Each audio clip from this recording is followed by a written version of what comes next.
And we say good evening to you from Defiance High School. Josh Bush and Brent Rotten with you, week number 8 of the high school football season. It is homecoming night here. It is senior night for these athletes and a big matchup in the Western Buckeye League for Defiance tonight as they take on Bath. Welcome to our Estill Chevrolet Cadillac pregame show here on DC TV Sports. And, well, Brent, an 0-10 Bath team last year in 2022, but a different story this year under a new head coach. Yeah, you could see it building a little bit last year. Wasn't resulting in victories per se, but they've took the young guys from last year. They're starting to mature a little bit.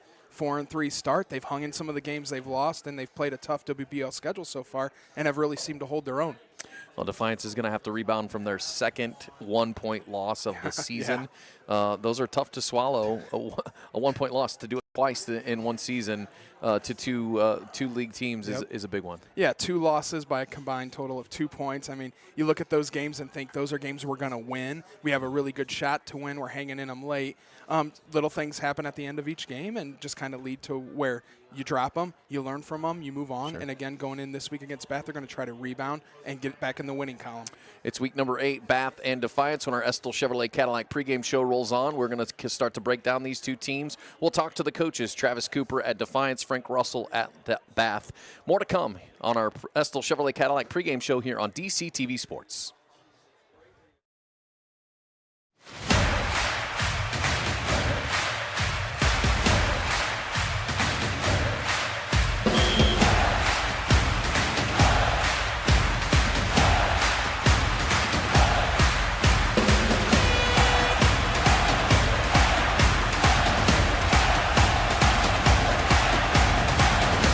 Some light. Welcome back to Fred J. Brown Stadium. Josh Bush and Brent Rotten with you here on week number 8 of the high school football season as we get you set for a matchup tonight in the Western Buckeye League between Bath and our Defiance Bulldogs. Our Estill Chevrolet Cadillac pregame show rolls on here from Fred J. Brown Stadium. Well, the Bulldogs come in with a record of 5-2, 4-2 in the Western Buckeye League for third-year head coach Travis Cooper, who has a career record of 88-58.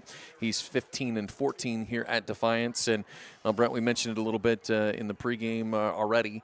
Last week on the road at Elida, they lose a heartbreaker. Sure. Their second one-point loss of the season. Right. Yeah, and you look at those types of games, and you can take some positives out of them, but ultimately you come in on Saturday morning and start the following week saying, let's see what we did wrong. Let's get better in some capacities, go out there and try to just move forward. It is in the past, but you don't like losing any games. 1-point games, I've always kind of thought you drop those heartbreakers, it's almost worse than getting blown out 42-0. So they're tough losses, but, you have a good chance here to rebound.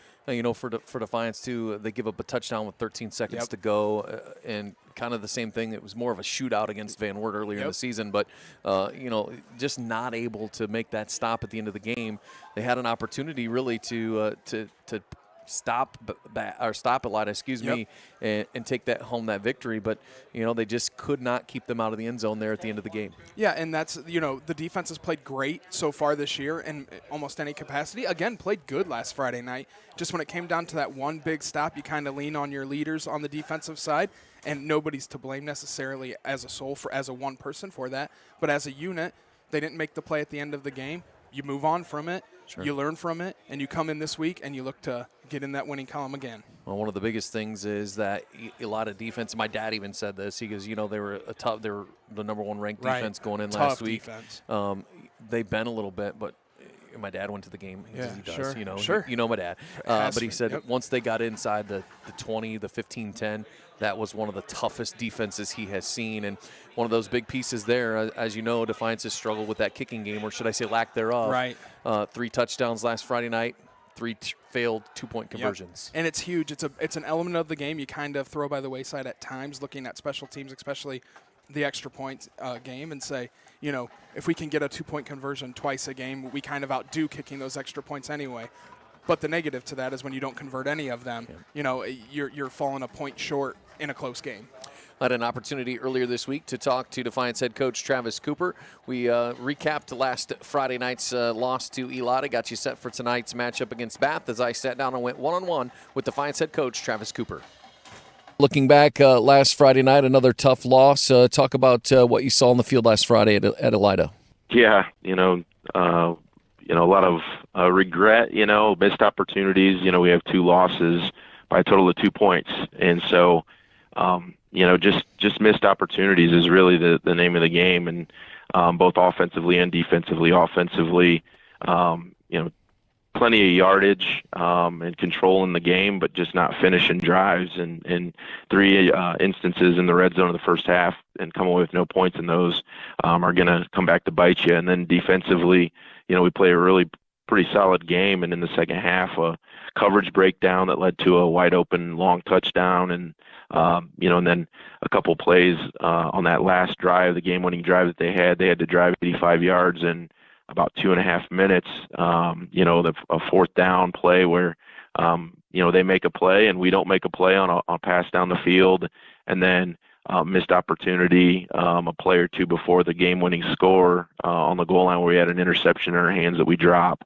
So any of those plays, any of those situations in the game, if we seal the deal and we finish the job and people step up and make plays, we have a different outcome. But unfortunately, it didn't happen. So, we had no choice but to get back at it this week and try to clean some things up. And, we've got a real tough Bath team. So we're going to have to be a lot better this week. Well, you mentioned the 2 losses, combined 2 points.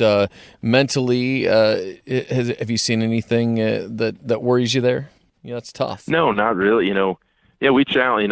There was no doubt about it. It wasn't a fun film session on Friday or Saturday morning. And our kids came in and had a great attitude Monday. They really got to work. They really focused on having better practices, not being sloppy, and really working on some of the things that plagued us in the Elida game. So, I couldn't ask for more from our guys, but we've got to put that plan into action against Bath. And doing's a lot different than saying or practicing it. We got to put it together on Friday night on the field. Well, for seniors, final home game of the regular season, talk about a couple of those guys that you've gotten to know over the last few years. It's a great group. They were here in the lows of their freshman year and sophomore years, and saw the resurgence last year, and just to see those guys grow up into young men. Brogan Castillo, he's just a kid that's seen some highs and seen some lows, suffering an injury that's kind of derailed his senior year a little bit from what he was expecting. Our guys up front, like Matt Areola and Caden Allman, who's played now for 3 years for us. The Garrett Rodenbergers and Grant Rodenbergers of the world. Those guys are just not, you can't replicate what those guys kind of mean to your team, and I know I'm missing some of our seniors, but, I'm really, really proud of them. Tone Lopez, Caden Williams, who's battled a lot of things that most people don't know, the medical and physical things that he's battled, for him to kind of stick with it and gut it out. Damon Osborne, who hadn't played a couple years ago and came back and has been a contributor the last few weeks. I could go on and on about our guys. I'm just really pleased for them. I wish we could have done enough to earn a home playoff game, which isn't looking like that's going to happen. So, we got to make the most of this last senior game, this homecoming night game against Bath. Well, talk about the Wildcats a little bit. 4-3 now, off an 0-10 season, new head coach, and seems like they're starting to build some nice things there at Bath. Yeah, they're very impressive. The change that you've seen just in 1 year is pretty remarkable. Now, we knew last year that they had some good pieces, some young athletic kids, and they're really kind of led by 2 sophomores in their offensive backfield. Their quarterback and running back are both sophomores. The sophomore running back is faster than anybody we've seen this year. He's just lightning fast, runs real hard.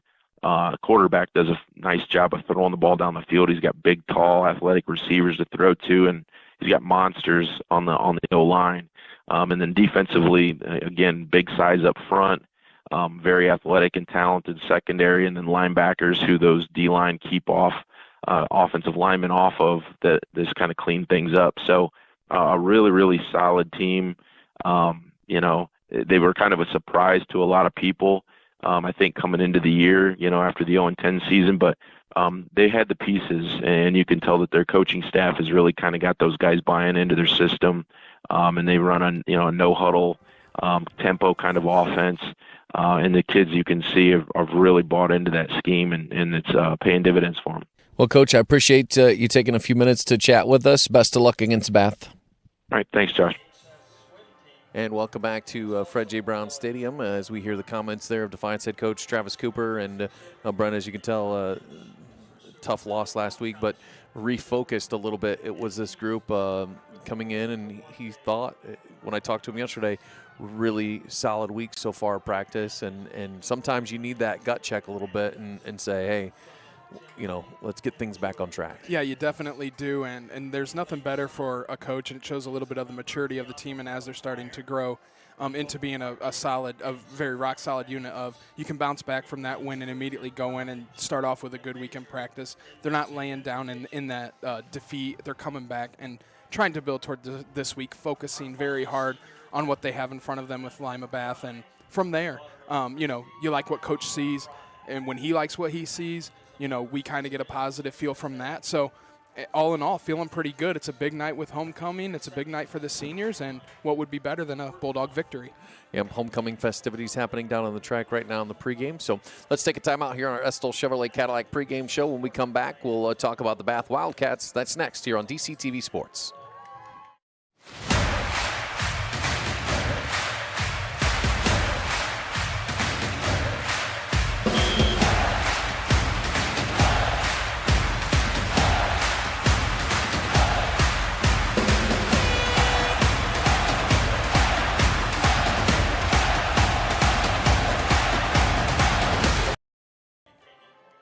And welcome back to Fred J. Brown Stadium here as the Bulldogs are preparing for a Week 8 battle against the Bath Wildcats. Josh Bush and Brett Rout with you here.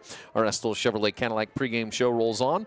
Bath Wildcats come in at 4-3, 3-3 in the Western Buckeye League for first-year head coach Frank Russell, who, Brent, was an assistant at Cincinnati Colerain, Franklin, pretty big Cincinnati area schools, and defensive-minded coach. But he's come in here, and when I talked to him, one of the biggest things that he's been focused on is culture. You got an 0-10 team last year. You got to figure out what you're doing. And he comes in with a young team, but a team that played a lot being young. So pretty awesome for a good coach like Frank Russell to come in here and start building something at Bath and go forward. And you're seeing the immediate impact of that this year, sitting at above 500, two-thirds of the way through the season. So homecoming king and queen being crowned down on the track right now. Antonio and Madeline, your homecoming king and queen here in 2023. So cool stuff there. But as we continue here talking about Bath, Brent, 0-10, they scored 44 points all of last season in 10 games. That's 4.4 points a game. It's a crazy stat. You almost look at it every time and say, I don't know if did I miss something here? What is not correct about this? Yeah, it's 44 points in an entire season. Coach Russell comes in, you got to look at it one way and say, not a lot. You can't go down from that too much. Only one place to go is up. And now they're scoring 27.9. I mean, almost 28 points a game. That's a huge change offensively. 37 of their 51 players from last year were freshmen or sophomores. Yep.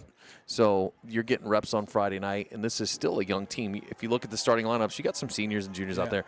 You still got a lot of sophomores that are getting starting spots now. You got a couple of freshmen that are going to start here tonight, and they've got big guys too, offensive and defensive line.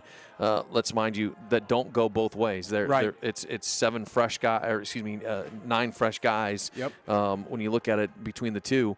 And they're big, hefty guys. Yeah, they are. Good size, good speed, and I think when you mix that in enough of the senior leadership, upperclassmen leadership, but with all of that youth, it just makes for a good mix of a team that's building, and they're taking that big second step, and they're going to be a team that over the next couple seasons is going to be one to really watch out for in the WBL. Well, I had an opportunity to talk with Frank Russell earlier in the week. We talked about the change in culture at Bath and the matchup tonight against Defiance as I sat down and chatted with Lima Bath head coach Frank Russell. How do you feel about where this team is at right now after 7 games? You're never going to be satisfied. Our number one goal is that when we've talked about it as a team and as a coaching staff, we just want to try to get better every single day. And we thought that if we take care of getting better every single day, that wins and losses would take care of themselves, and we really wouldn't have to be concerned about that. Talk offensively, what things are going well there. We're a spread team. Grant Sherman and Mark Mullins are co-offense coordinators, and they do a great job for us. We have some playmakers, and they've done a great job of putting our playmakers in the right positions. And then, Zach Welsh, who our quarterback has just been outstanding for us all year. Well, let's flip it over on the defensive side of the football. Obviously, you guys have played some tough opponents through this season. Talk about what that defense has done for you through 7 weeks. We are a young team. Of the 22, we start about 10 sophomores, so we're learning. And like I said, defensively, we're trying to get better with every single rep. We're trying to get better with every single practice and every day that we're playing. That's our goal, to strive, is really to focus on us and not really worry about opponents that we're playing, but try to put ourselves in the best position that we can possibly put ourselves in. Well, I did a little homework on you, Coach. Your first year at Bath, coming from Franklin and also Cincinnati Coleraine. In some of those interviews, in the preseason, you talked a little bit about culture and what you wanted to try and build with this team. How do you feel like you're doing with those steps and those things that people don't necessarily see on the field? That's kind of a byproduct of what you're talking about with culture. Talk about some of the things that maybe you were getting at with some of those notes in the preseason. When this position came open, I applied. I'd want to have been a head coach for a while. And this opportunity presented itself to be in a program that has struggled, and then also to be in a program that plays in a league like the WBL that is really, really good football, and to be really competitive in a league like that, you need to do and then have a great culture. And as I watched film last year, I just felt like that there were some things that we just needed to tweak, and like really finish was something that we needed to kind of work on. And it's kind of fitting, we talked about our record being 4-3 and where we're at right now as far as with, in the playoff hunt. And then also, we had a great opportunity last week against Salina, which we didn't finish. And so we really need to finish what we started. And so that's something that we've been preaching this week, is really kind of, hey, let's finish it. Don't hang in games. Don't be competitive games. Let's go out and try to win games. Let's get after it and really finish what we're doing. And so I'm a big guy, do little things right. I had a head coach. His name was John Orgood, and he was a really, really great guy and a great coach, really offensively ahead of his time. And I was able to be a player in his system. And not only do we want to do things the right way on the football field, we want to do things the right way in the classroom. We want to do the right things in the hallway and pay attention to little details. And he had a saying that, hey, good things happen to people. And that's what we're hoping to accomplish. Well, coming up this week, you are on the road at Defiance. What do you know about the Bulldogs, your opponent on Friday night? They're a really, really good football team. It's going to be a big challenge for us. We're gonna do everything that we can to try to stop the run, force them into doing something that they really don't want to do. They're a run-heavy team. They have a ton of playmakers that will make plays and on the edges and score touchdowns. And so it's going to be a big challenge for us, obviously. But we're going to be there on Friday, and we're going to give it everything we got. What are a couple of keys that you're talking to the guys about this week against the Bulldogs? What we've done is we've been very, very loose with the football, and we allow big plays on defense. And obviously, being a defensive coach, we can't turn the football over, and then we got to stop big plays, no doubt. Well, Coach, I appreciate taking a few minutes of time to talk to us, and best of luck against Defiance on Friday. Appreciate it. Thank you very much. Go Wildcats. And we welcome you back to Fred J. Brown Stadium. Josh Bush and Brent Routon with you here on DC TV Sports. You hear the comments there of Bath head coach Frank Russell, and you heard him, Brent, talk about culture, and you come into an 0-10 squad, and let's be honest, 0-10 last year, kind of the straw that broke the camel's back, if you will, as far as that coaching change, and they didn't renew their coach and started that search. And Frank Russell says, I've been looking to find a head coaching job, and this opportunity came up a little bit here, and for them for him it was an opportunity to come in and make an impact, not just on the football field, but to these young men, and get that thing, get that winning feeling back at Bath. Yeah, if you look at it from Coach Russell's standpoint, he obviously knows a thing or two about culture. Talked pretty heavily there about coming in here and immediately needing to change it. You could see it on paper at that point of what they were putting up the last couple seasons, that a change probably needed to be made. So he comes in, probably sees a really nice challenge, and a good coach like that coming from big-time football's seeing that challenge and saying, I want to grab that. I know what I can come in and fix right away. I know what's going to take a little bit of time. And when you see these immediate results, you got to think about what that does for the community, for the fan base, for your players, for your students, all of that. So a tremendous job thus far, and definitely a team that even, 12 months ago you'd kind of look at on a night like tonight as, we got to be here, we got to play, but, that's about it. Where now you look at them and say, we got to be on our A game tonight if we want to walk out of here with a win. Well, and Coach Cooper will tell you, 27, Mikey Hale, the running back, he's got, I believe, about 900 yards. Yeah. Only 3 touchdowns, which I thought was kind of weird. Yeah. But Coach Cooper, he said it in his interview earlier, fastest kid we've probably seen all year. And think about this. We've seen Brylan Parker already from Van Wert. Right. I mean, we've seen some of these guys. To say that he's the fastest kid we've seen so far, you got to keep your eyes and know where 27's at all the time. Yeah, WBL, no shortage of athletes. You definitely get almost each school will bring a few to the table. Some bring a lot of them to the table. But you get a running back like that already sitting at 900 yards, and Mikey Hale, and only a sophomore. It's going to be fun here for Bath for the next few years, having an elite-level player like that. And like you said with Coach Cooper's comments, fastest guy in the league, fastest guy they may see all season, depending on where they end up. So it's going to be fun tonight to watch, and it's going to be a challenge for the Bulldog defense. Well, line play, we talked about this a little bit ago. Offensive line, those 5 guys average 6 foot. So my note says 6'10", but it's not 6'10". It's 6 foot. 242 pounds. Yeah, that's. Those 5 starters don't play defense. Right. So the defensive line, 6 foot, 216.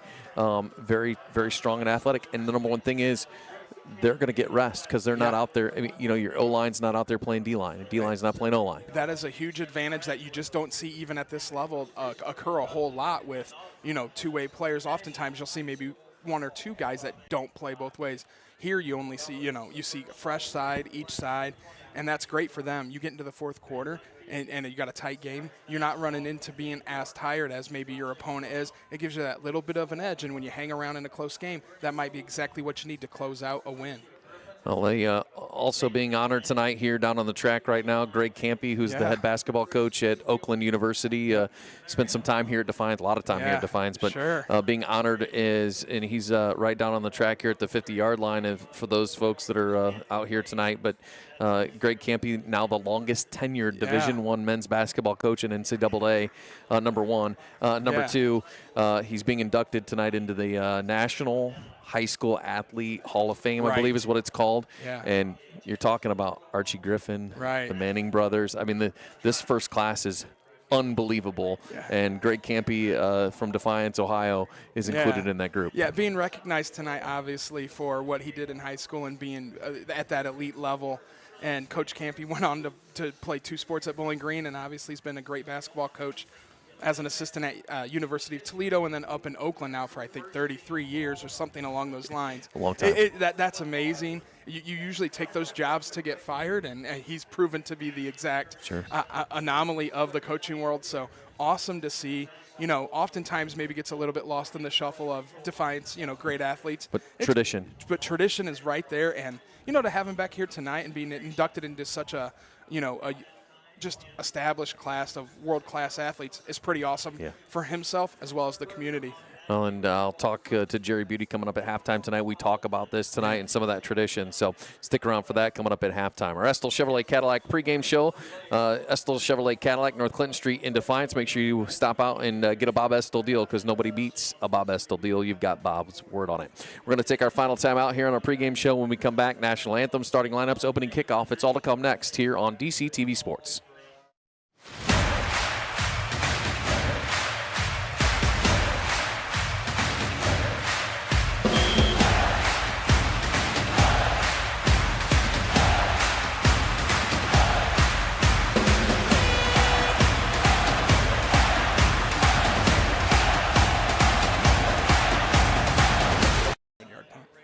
Welcome back to Defiance High School. It's week number 8 of the high school football season. Josh Bush and Brent Routon with you here on DC TV Sports. It's a Western Buckeye League matchup tonight between the Bath Wildcats and the Defiance Bulldogs. A big matchup here in Division 3, Region 10 for Defiance, sitting at 9. The Bath in Division 4, Region 14, they're sitting at 12. Obviously, the top 16 get in, top 8 host. That loss last Friday night for Defiance really putting a damper on their hosting a home playoff game. Well, but there's still hope. They're just going to have to get some wins. They're going to basically have to win out now in order to host a game in the postseason. Yeah, and the beautiful thing is you got 3 games and you still got time. You have an enormous points possible game coming next week. So, but tonight is nothing to snooze at. You know, if you can go out and get a victory tonight, it's going to help push you up a little bit in the rankings, and you have the ability to hold on. But like you said, Josh, to get that home game, probably looking at a situation that they have to win out. Well, color guard from the VFW Post 3360 is out presenting colors here as the Defiance High School Marching Band is on the field, getting us set for our Defiance Elks 147 National Anthem.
Game going, but to be effective doing that, they're going to have to develop a passing game and be able to move the ball through the air a little bit. It's a key in almost any football game, but specifically for them against this Defiance defense will be huge tonight.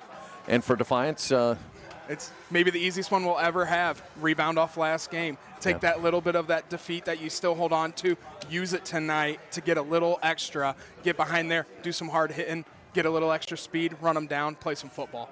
Now it's week number 8 here of high school football, Bath and Defiance here on DC TV Sports. Good to have everybody along who is joining us tonight live on YouTube and, of course, on DC TV as well.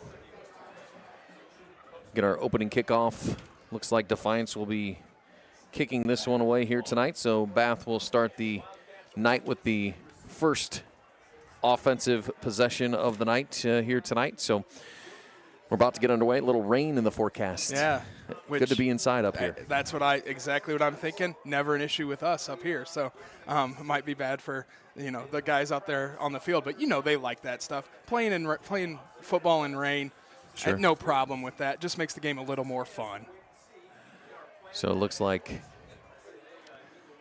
it will be Chase Comiso teeing it up for Defiance. Our F&M Bank opening kickoff here tonight will feature Defiance kicking off to Bath. They're going to have one deep man at about the 20-yard line. And Camaso will tee it up at the 40-yard line as we're set for a play here tonight. It's our F&M Bank opening kickoff here tonight on DC TV Sports. And we are underway at Fred J. Brown Stadium at Defiance High School. Opening kickoff across the 25-30. He's got a seam at the 40, and he'll be hit out near midfield. A huge hit. I think that was the kicker, Camaso. I tell you what, you talk about a lick on that. That was a hard hit, direct shot. So last line of defense there with the kicker, but heck of a tackle. Well, we'll get our Baker and Schindler starting lineups here tonight as the Bath offense will come onto the field, and they'll be led by their sophomore quarterback, Zach Welsh, 5'10", 170, and the man to watch, number 27, and the sophomore running back in the backfield, Mikey Hale, number 27. You know he'll be getting the ball here a lot. It'll be 1st and 10 now at their own 47-yard line as Bath will get this one going here, and it'll be a fake on the inside, and the quarterback Welsh will keep it. He's into Defiance territory across the 45 down near the 43-yard line, so give him about 9.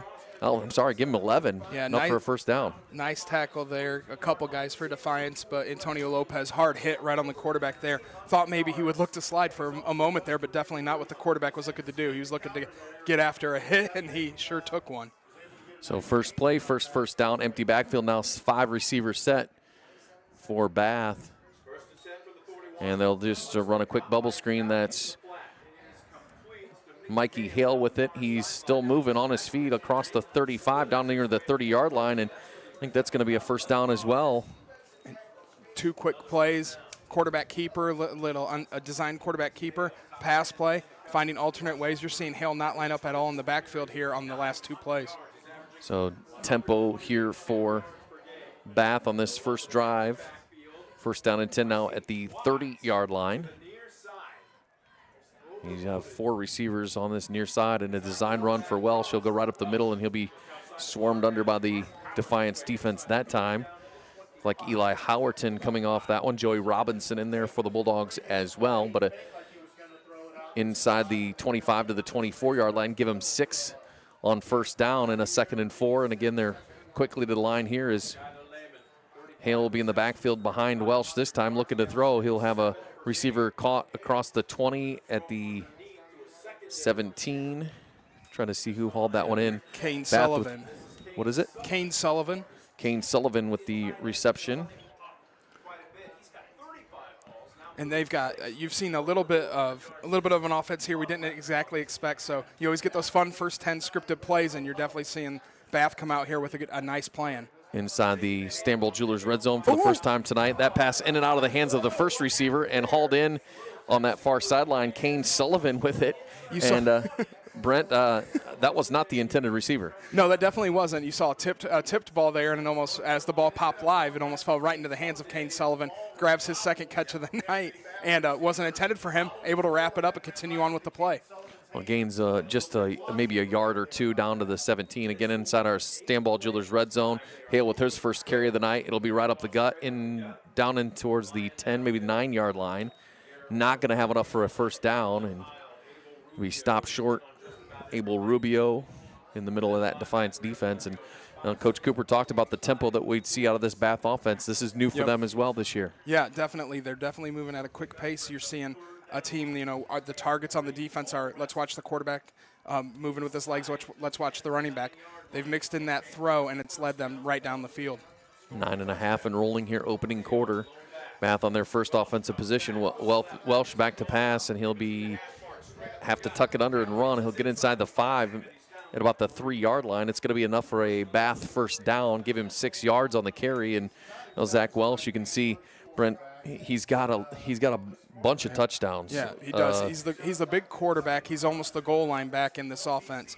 Mikey Hale has all the yards, has 3 scores. Quarterback has 11 keepers, getting it into the end zone. So if it's me, you suspect right here, you're going to see that quarterback holding on to the football on the ground.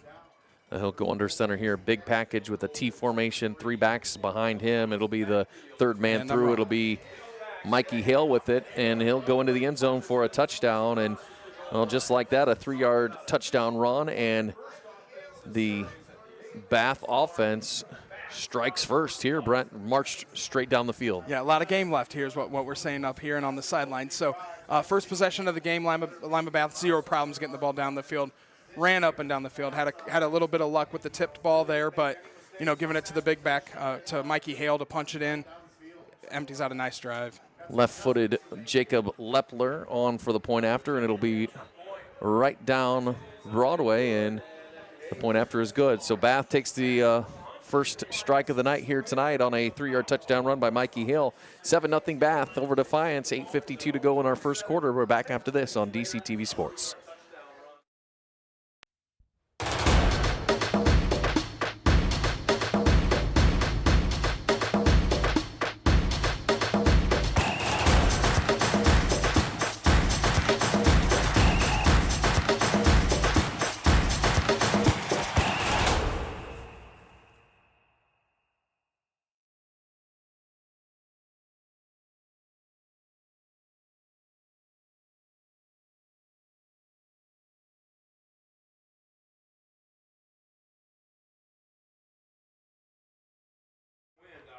Welcome back. We can see our Mark Motes Ford scoring drive summary. 53 yards in 8 plays. It took about 3 minutes off the clock, Brent. Yeah, and up a and 3-yard down the touchdown. field. That Premier Bank touchdown, a 3-yard touchdown run by Mikey Hill. Point after was good. Bath 7, Defiance 0. That's our Mark Motes Ford scoring drive summary. And, well, a lot of you can hear it kind of when the door opens here. A lot of strong wind out here. We'll see what happens as they boot it away here from the 40. Yeah, kicking into the wind here. We'll see how short, see if they keep it low. High end over end kick, and Defiance will let it go out of bounds. And obviously penalty markers here. Sure.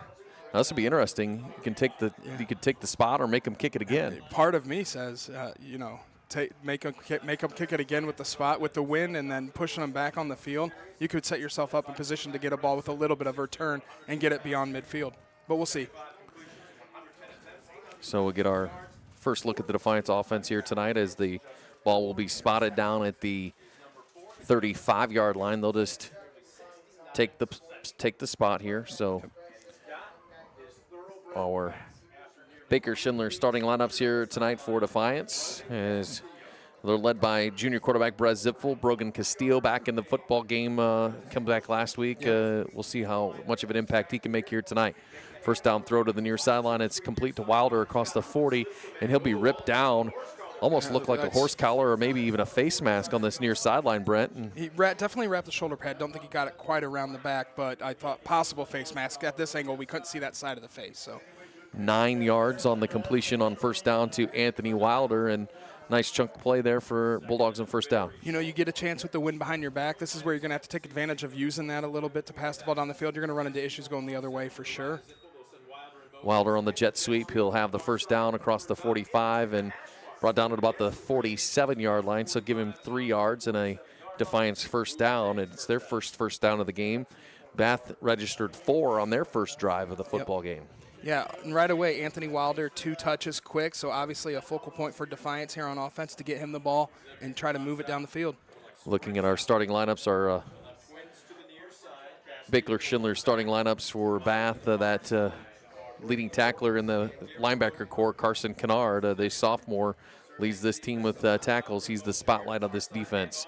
It'll be Brogan Castillo with a first down carry. He'll go into Bath territory, just plows over a defender there, and you kind of feel bad if you're Kane Sullivan there because he just got bulldozed. Yeah, I tell you what, Brogan Castillo, he's a kid back healthy this week, a little bit of juice. He definitely got a couple weeks off in there and start still getting back into the flow of things. But, however, you love seeing him run the ball. Runs hard, runs fast, goes right after him.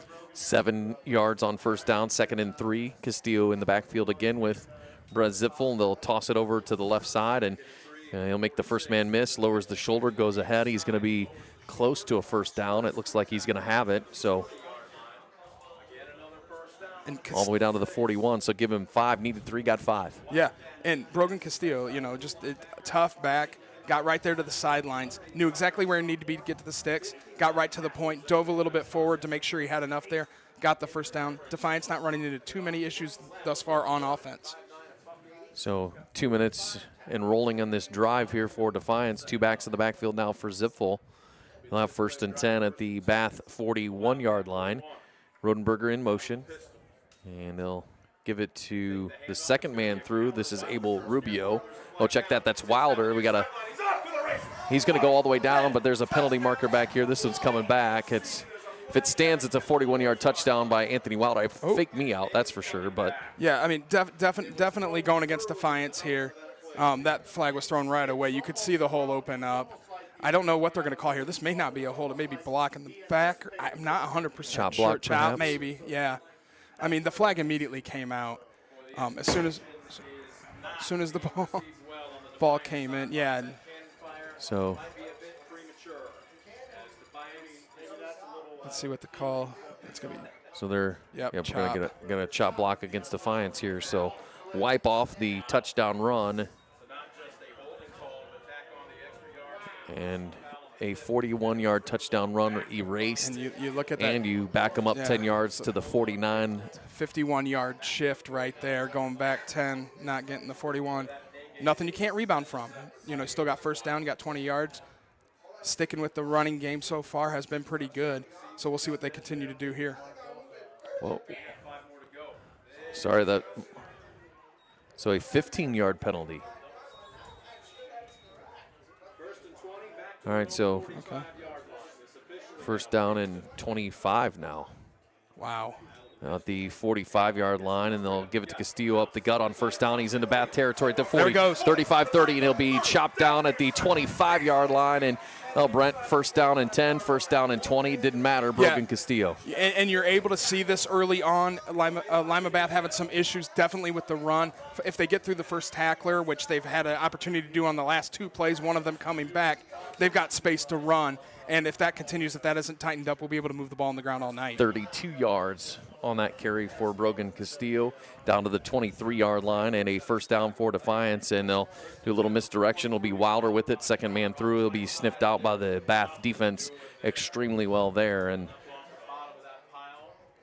Cody Schlott, Jeremy James, Jack Rader leading the way there. Some of those big guys up front for Bath. Yeah, you definitely see that's a strong point of that defense, though, those big guys up front. If you run into the front of that defensive line, you're going to run into some trouble. They got good linebackers there, but just the ability for Defiance to move the ball with the ease that they have, you've got to focus very hard on continuing with that run game. When you have a 1st and 25 and you negate the whole penalty immediately on the first play, that tells you the confidence that they're having in the run game and the ability for them to go right down the field with it.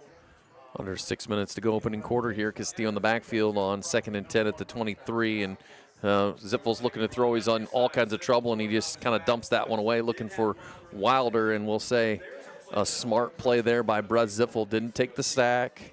Yep. Didn't try to force the football somewhere. Just basically threw it at the feet of Anthony Wilder. Yeah, broke the pocket. Obviously, receiver in the area anyway, but saw the pressure.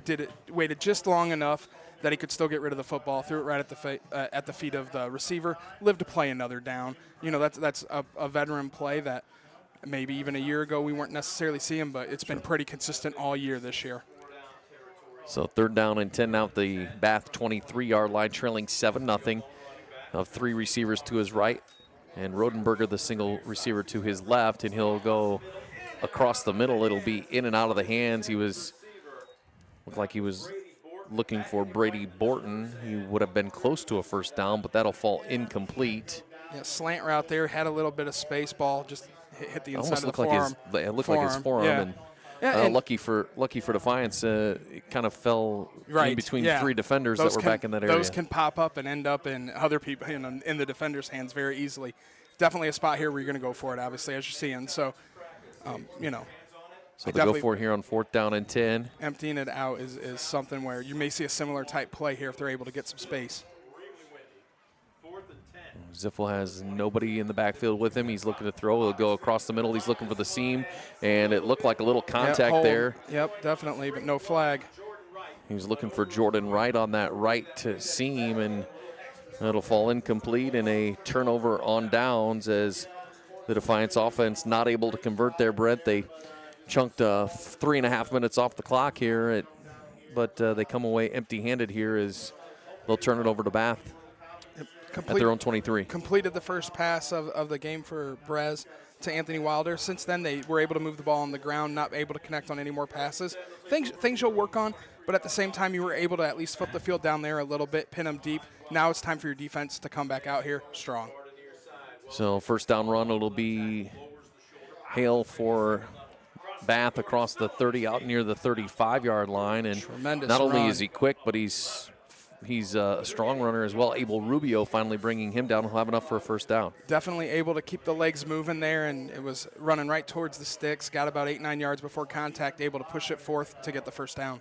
Tempo again here from this Bath offense, and they'll give it to Hill again on first down, and he'll be swarmed under by the Defiance defense this time, nowhere to go. And that's what Defiance is going to have to do against this sophomore running back, Mikey Hill, only a sophomore. Yeah, impressive to watch for sure. If you're able to bottle him up even a little bit, force them to throw the football, I don't feel like they're going to be as successful as they were on that first possession where they were a well-oiled machine and looked like they knew exactly what defense was coming out. And of course, the wild card there is you got to watch for Zach Welsh to just tuck it down and run. Correct. And he's back in the pocket, and he's going to throw it down the field. He's got lofted it up, and it'll be almost intercepted. Garrett Rodenberger was in there, and looked like his intended target was maybe Logan Markley. Yeah, not the best of throw there. Threw into double coverage. Didn't exactly get it over into the top. wind a little bit, but too. I was just going to say, took it right out of there. You see that wind blowing right in his face. He underthrew him about 3 or 4 yards, probably, no doubt, with the arc he had there, pushed back by the wind. Garrett Rodenberger with a paw on that one. Would have been an ESPNer there if he would have hauled that one in, but nonetheless, great defensive effort there from the Bulldogs. Third down and 10 out their own 34-yard line. Back to pass as well. She's going to go across the middle. He'll find an open receiver. It'll be complete at Ethan Cole, I believe was check that. Kane Sullivan, the reception. And that's good enough for a first down out to the 45-yard line. So Bath will keep the drive alive here as he just kind of found a soft spot in the Defiance zone. Yeah, needed 10, got 11 and a half or 12 there, right there. So a nice completion on third down for Bath. First and 10, and they'll give it to Hale again, and he'll run off right tackle, and he'll be tripped up in the hole. Jason Phillips on the stop for Defiance, and not much room there to run that time for Mikey Hale. Inside handoff, we've seen a couple times now. Mikey Hale, we know with the speed, if he breaks those, they can go for big ones. But if you can wrap him up early in there, you can get him to the ground, brings up second and long. Good penetration by the Defiance defense. Welsh will tuck it under and go here on second down. Nice pursuit there from Abel Rubio. He'll elude the first tackler, but won't get away from the rest. And nice pursuit there. Jason Phillips over there, Joey Robinson, Eli Howerton. Bulldog defense quick to the spot there after the breaking of contained by Welsh. Yeah, Phillips, good wrap on the bottom, held him up, allowed him to only gain a few yards there. Brings up a manageable third for their offense. See if the Bulldogs can come out with something strong on a stop here. Third down and 4 at the Defiance 49-yard line, and it's going to be empty backfield here. He'll have 3 receivers to his left, 2 to the right on a near side here. Eyes on the quarterback here, definitely going into that wind and only needing 4. This is a quarterback spot where they're going to like to run it with him. Defiance will bring a blitz, and then it'll go just a quick outline, and it'll be incomplete. He was looking for Ethan Cole on this near sideline, and nice job over there, Garrett Rodenberger, and it looked like Logan Hutchinson on coverage there for Defiance. Forced him to that sideline and not enough room to haul that in and keep your feet in bounds. Yeah, no doubt. It was a nice throw right there on the sideline. A completable pass at times. Fell incomplete. Lucky here for our Bulldog defense. They were able to move the ball to midfield, so we'll see with the wind how they're able to affect field position here on the punt. Anthony Wilder will stand at his 17-yard line as Bath looks to punt here.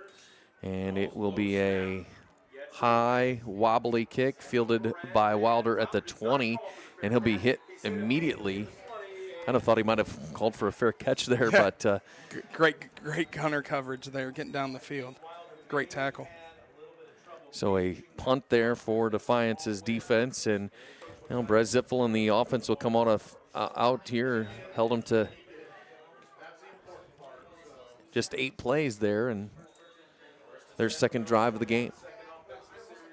And more importantly for Defiance, keeping them off the scoreboard. There you go. I'd say you're able to give up a couple first downs, but get a stop, get the ball back now. Here's where you make that pay. You got a little bit of momentum, build off of that.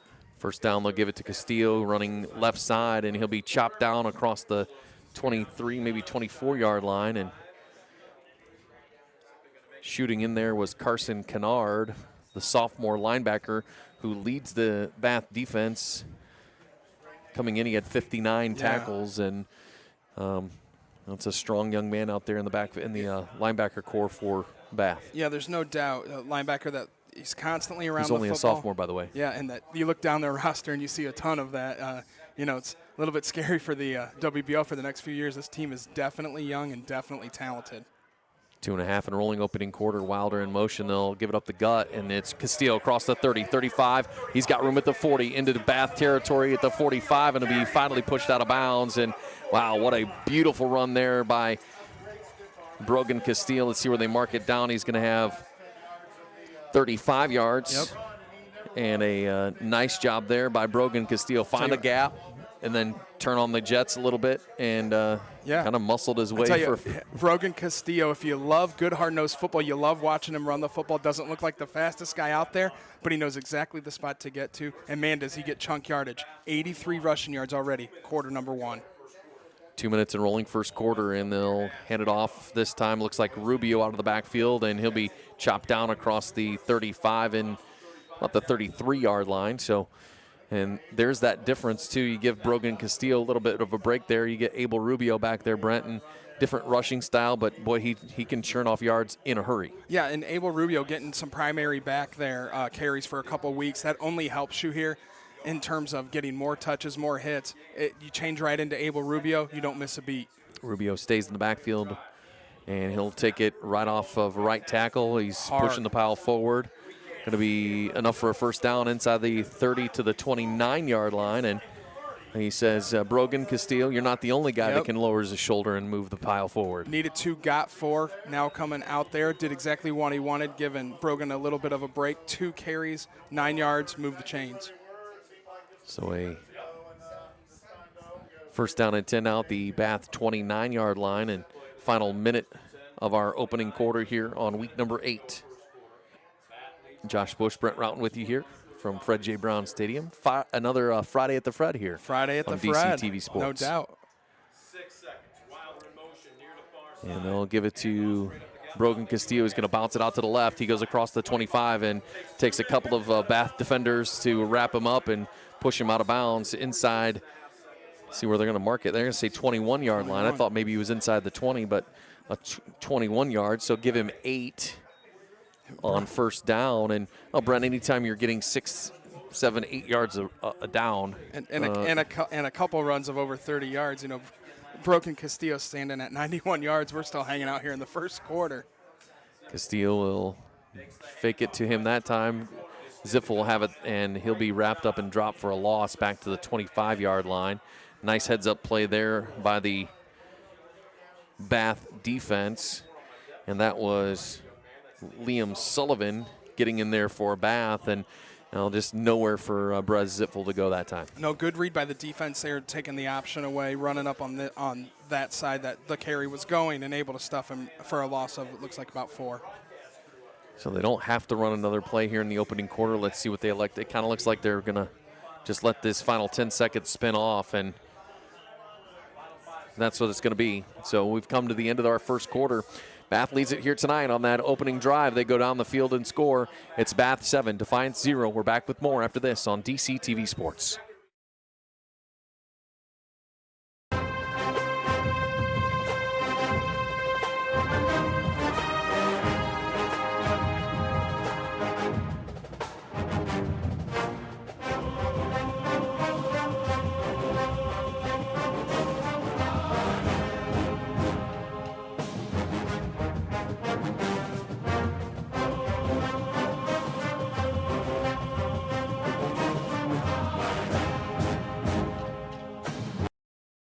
Welcome back to Fred J. Brown Stadium. Josh Bush, Brent Routon with you here live on YouTube on DC TV Sports. And, Brent, first quarter thoughts here looking at these two teams. Really, neither team has had much trouble moving the football. It's been a drive for Defiance, a drive for Lima Bath where they moved the ball a little bit, stalled out. Bath obviously finished off the first drive. Defiance looking to match that and do it here. So, you're flipping down to this side of the field. You're at a 3rd and 6. It's obviously a big play. At the 25-yard line, I think we all know here with seeing enough of Defiance this year, we're definitely in 2-down territory. So, You don't need to get 6. It would certainly be nice, and you'd feel a lot better if you did, but you don't absolutely need it all here, but you need to go forward. Negative yards here, not a good idea. Good to see Brogan Castillo kind of getting back to that early season form. He didn't have a ton of yards last week in Elida. Yeah, and you don't know how long that's going to take. Maybe it takes a game, maybe it takes 2, but it's definitely back this week.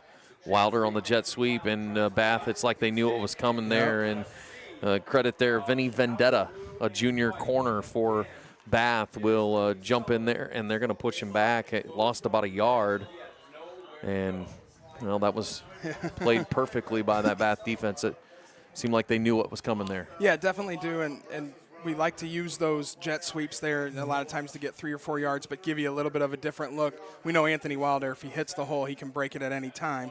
So you had a little bit of the big play element in there. Stopped in the backfield, didn't lose a ton. It's going to bring up a tough 4th and 7, but again, you're at a spot where you're going to go for it regardless. So you had 2 plays to work with. 4th down and 7, their second 4th down attempt, and they'll be back to throw. Ziffel will, and no flag there. Interesting there. Wow. With the looking contact, for Wilder, and the contact in the secondary obviously got there a little early. So you had 3 officials staring at it. I'm not exactly sure what they were looking at there. Contact a lot earlier than the football. It's another miss. I mean, it's wow, not the first one tonight. So a no call there, and Brent, it's one thing to jump the route and get in there, but he practically knocked Anthony Wilder down prior to the football. Full-on contact, probably a full second ahead of it. So they'll take over at their own 26-yard line, and a first down run goes nowhere it's for big-time play. Big-time play. Ray Salinas in there for the Defiance defense, and that's a young man who's earned some starting time on this defensive line. And we see why right there. Loses 3 back to the 23-yard line, and big play there to open up this defensive series for Defiance. Yeah, anytime you can push them back on the first play, always a bonus. Looks like they're bringing some blitzers here. Welsh will be back again. to pass and nowhere to go. He's going to be sacked in the backfield. And I believe that was Kelton Gibbs who comes off the pile, the sophomore defensive tackle. Huge play there for Defiance. Little inside step, just quick enough to get there. As soon as the quarterback turned, Welsh turned his head to look, helmet right in his face, knocked him right to the ground, setting up 3rd and long. All the way back to the 15-yard line. 3rd and 21 now, 5 receivers set. 2 huge plays on the first 2 downs of this for Defiance's defense. We'll see if Bath is going to take a chance here or if they're going to play a little more conservative. Defiance, they can't go to sleep here because we know Welsh will throw the ball down the field. 3 seconds on the play clock, 2 seconds on the play clock. And it's expired. It's expired. Wow. They did throw. There we go. They did. Wow. I thought for a minute there they were going to let it go, but delay of game, clearly the play clock clearly had 0 on it. Yeah, definitely. Coach Cooper there got in the ear of the official right before the flag was thrown, and that official was not throwing the flag. It was the official here at the top.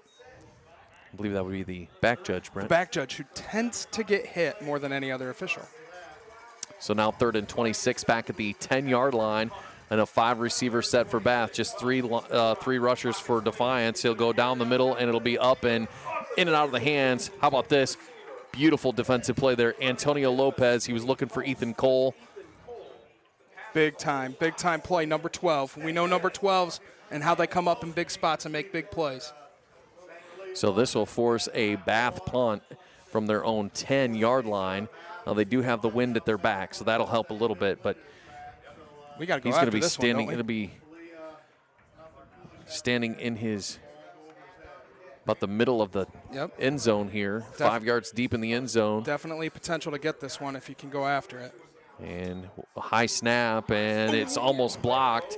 And it'll be a low line drive kick. This is not a good punt, and it wouldn't even be good enough for a first down for Bath. Yeah, is that not incredible?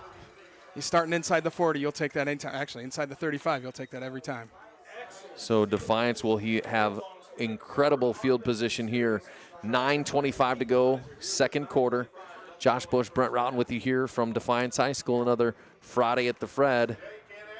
And they're going to have the ball at the 38-yard line of Bath, and Defiance will have their 3rd offensive possession. 2 turnovers on downs in the first 2. Let's see what they can do with it here.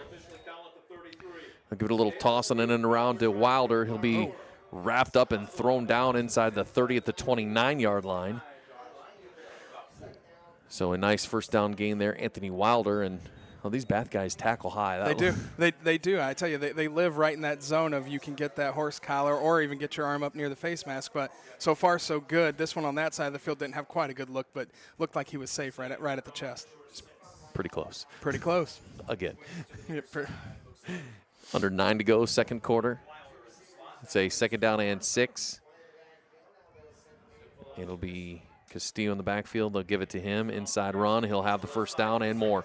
Inside the 20 and inside our Stanball Jewelers red zone at the, they're going to say right at the 20-yard line. So a nice run there for Brogan Castillo. And he saw, kind of found a little bit, as big as a guy as he is, it doesn't take much space for him to get through the line and force his way down. No, his movement, definitely how he moves with the football, big strides, and when he gets a little bit of space, he seems to get 3-4 yards per step, it feels like. So Brogan Castillo, back in action here for the second week and 100 yards here already in the game.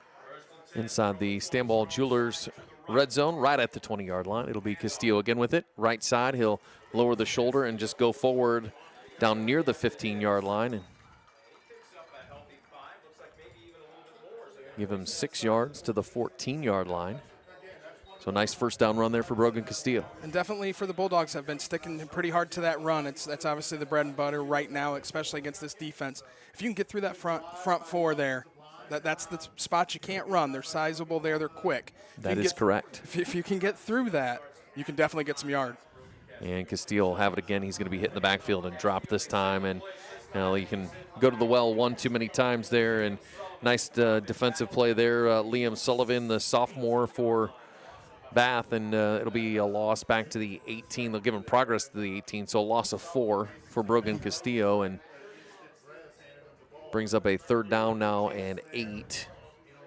Still inside the Stanball Jewelers red zone here at the 18-yard line. We're nearly right in that exact same spot, very similar as last, third down and 8. You're still in 2-down territory, but at some point you're going to have to convert these and score some points. And we'll check it here. Play clock's at 10. Ziffel will roll to his left, looking to throw. He's going to come back to the right, and a screen for Wilder. He's got room at the 15, 10, 5, and he'll dive into the end zone for a touchdown. It's an 18-yard touchdown pass for Anthony Wilder, and the Bulldogs are on the board. Shoot that cannon off. We're ready for it now. And so with 6 minutes and 54 seconds to go before halftime, Anthony Wilder goes 18 yards on a pass from Brez Ziffel, and they're going to kick the extra point, Brent. And that's something we haven't seen yet, Josh. And it will be Nicasio Hall. And it will be up and good. All day. That was automatic. This ain't Nicasio Hall is Mr. Automatic, and we see it right here. Nicasio Hall with the point after. Defiance ties it up. 7-7. More to come after this on DCTV Sports.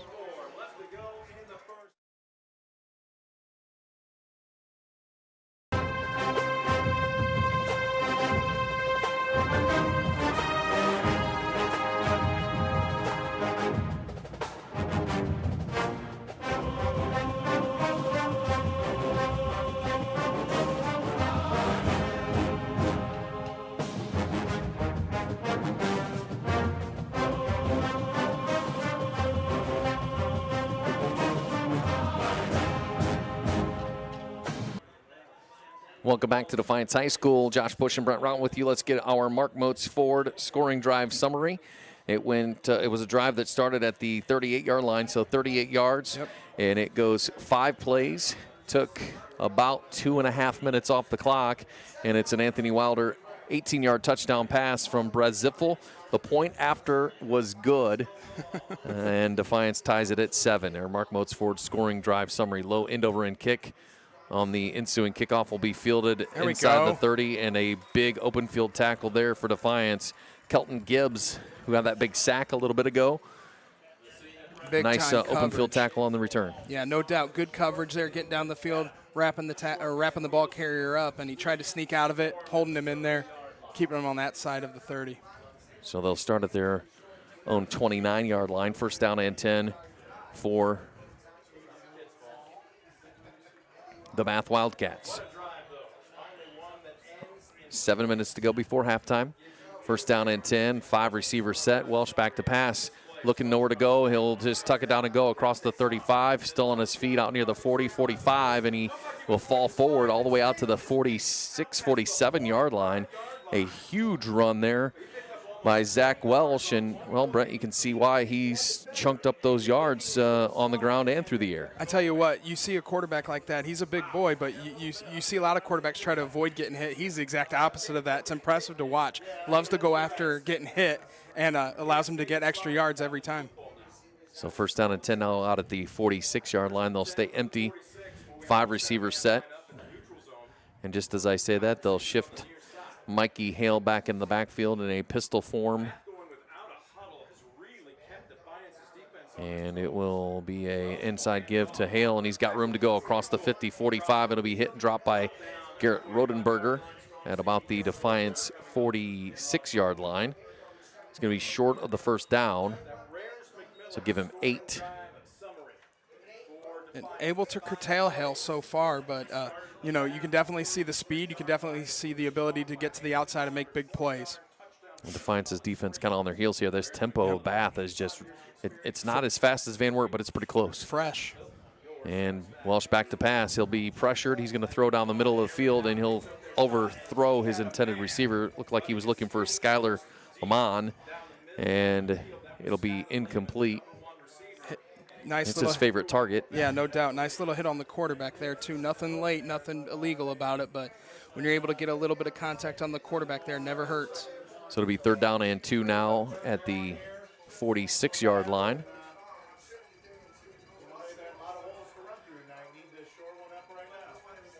Clock stops, 5:40 to go, second quarter, and they'll just sneak it with Welsh, and he's going to be, I don't know, this is going to defend on the spot here, Brent. They first. It's close. The first inclination would be that he was short. I mean, he's right there. You've got the marker just inside the 45. I think he's going to be short. Well, we have our first measurement of the season. We have not had any, so. Yeah.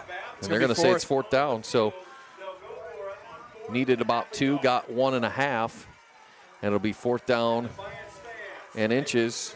Defiance stands are getting loud. You got 4th and a foot here. I think they're going to burn a timeout here. I don't blame them. Yeah, play clock running down. Can't take them home with you. Can't take them to the locker room. So. Nope.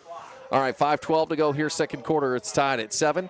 Let's take a Kristen Stanton attorney at law timeout. We're back after this on DCTV Sports.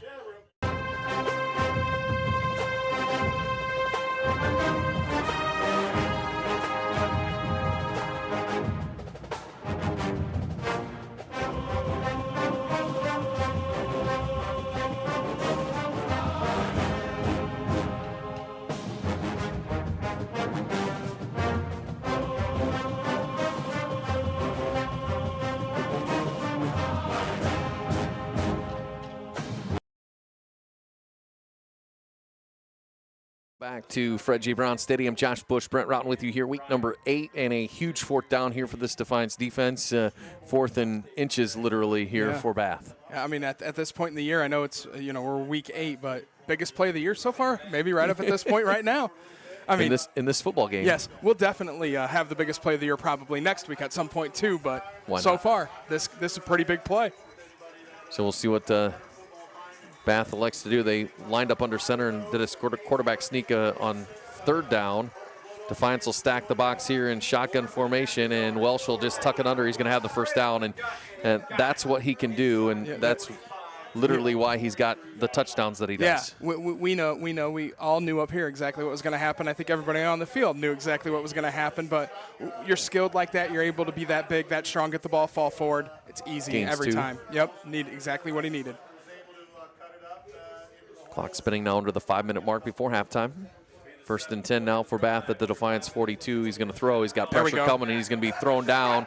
And that'll be, Joey Robinson will sack him back at the 47-48. There is a penalty marker on the field. Going to be holding against Bath. Wow, So sack. I would imagine here you take the penalty. That's Yeah, with a loss of down, absolutely. Interesting to see. it'll go from the original line. There's no loss of down on. Oh, yeah, you're right. You're right. You're right. You're right. So I was looking at you weird. I'm like, intentional grounding, you would. Sure. So they'll, So they'll taking take the it. penalty?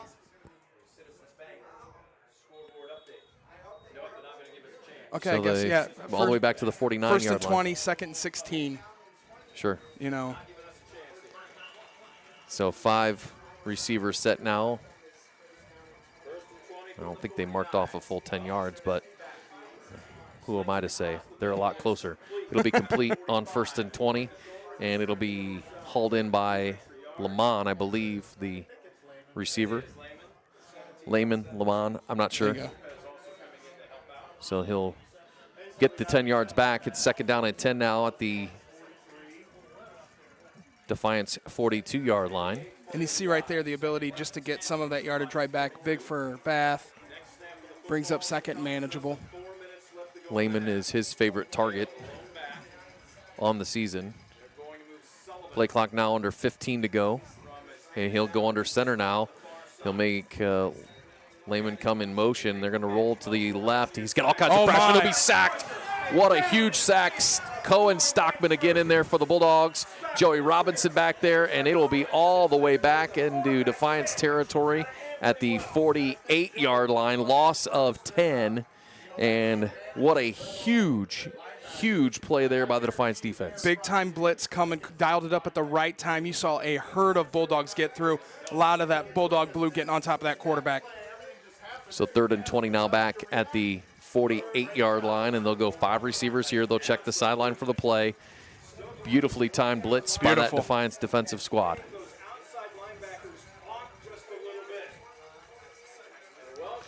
Clock spending near 3 minutes. Play clock was at 1, and Welsh will just tuck it under and go, and they're going to say, nope, Bath burned a timeout there. That play clock was at 1 second. Yep, they were right at it.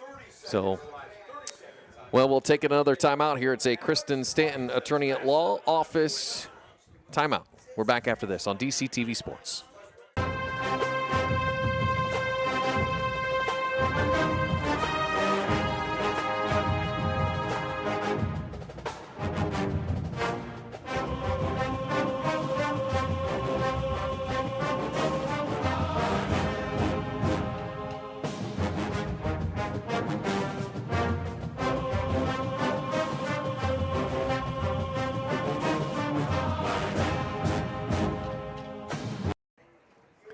Welcome back to Defiance High School. Josh Bush, Brent Routon with you here on another Friday at the Fred. 2:58 to go before halftime. Make sure you join us coming up at halftime. Our conversation will be with Defiance Athletic Director Jerry Beauty. I tell you what, you want a good interview? I haven't even heard the interview yet, but I can tell you right now it's going to be a great interview. Anytime Coach Beauty gets out there and I was actually nervous about doing the interview. Same with me. We all grew up with Coach Beauty, and I tell you what, sitting down with him is still a little bit nerve-wracking. So, no, great guy and just tremendous to talk to, passionate about Defiance. Third down and 20 here for Bath. Tied at 7. Stay back. And got all kinds of movement up front. Let's see.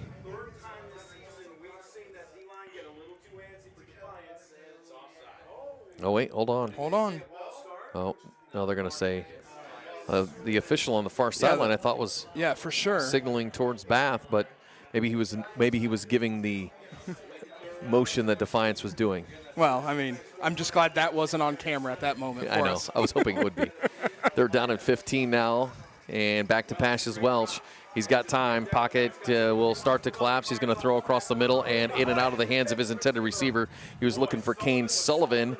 That'll fall incomplete. It'll force a fourth down here, and you got to imagine Brent, fourth down and 15 at the Defiance 47. You got to believe they're probably going to play field position here and punt this one away. Yeah, you do have the wind at your back, which it may play against you a little bit here, giving you a little extra juice. But if they're able to pin it down near the corner, this is the perfect spot where you want to punt the football, pin a team back with under 3 minutes to go till half, get a defensive stand if you're Bath, and get into halftime tied. Carson Myers will punt for Bath. The snap hops off the turf, and he'll get it away. He'll be hit, and they're going to get a penalty marker. Yeah, wow, that one was – I'm going to say this is – we got to fight. We had a punch thrown in the end zone. Wow. I missed that one. I was looking at the referees down here. That was a little more than your normal football stuff. I'll tell you that right now. And nobody saw little- that. No official saw it. A little ticky-tacky running into the kicker down here. Yeah, you had. I didn't see who the blitzers were in there, but you had one hop on the back inadvertently, but as in coming down to the ground, landed right on top of the kicker.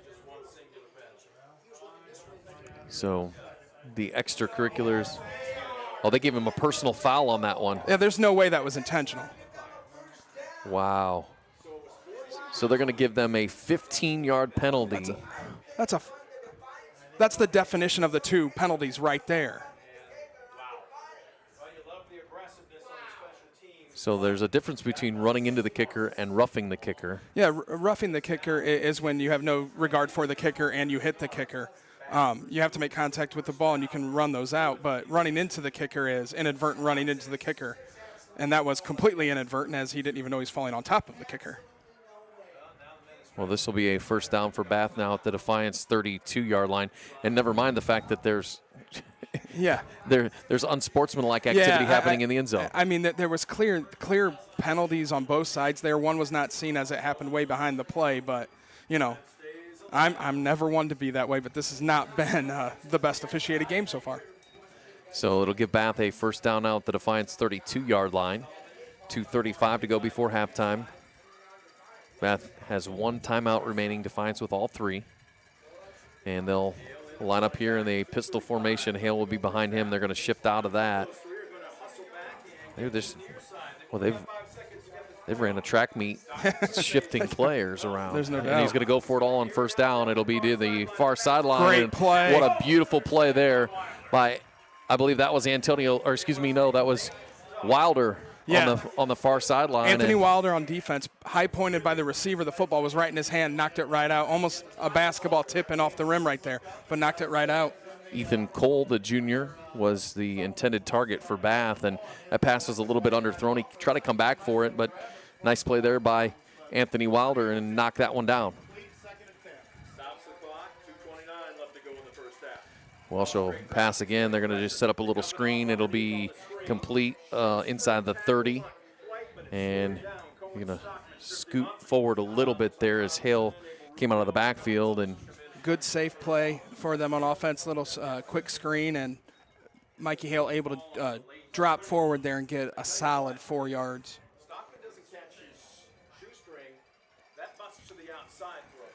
So clock spinning now, 2 minutes to roll, 2 minutes and rolling before halftime.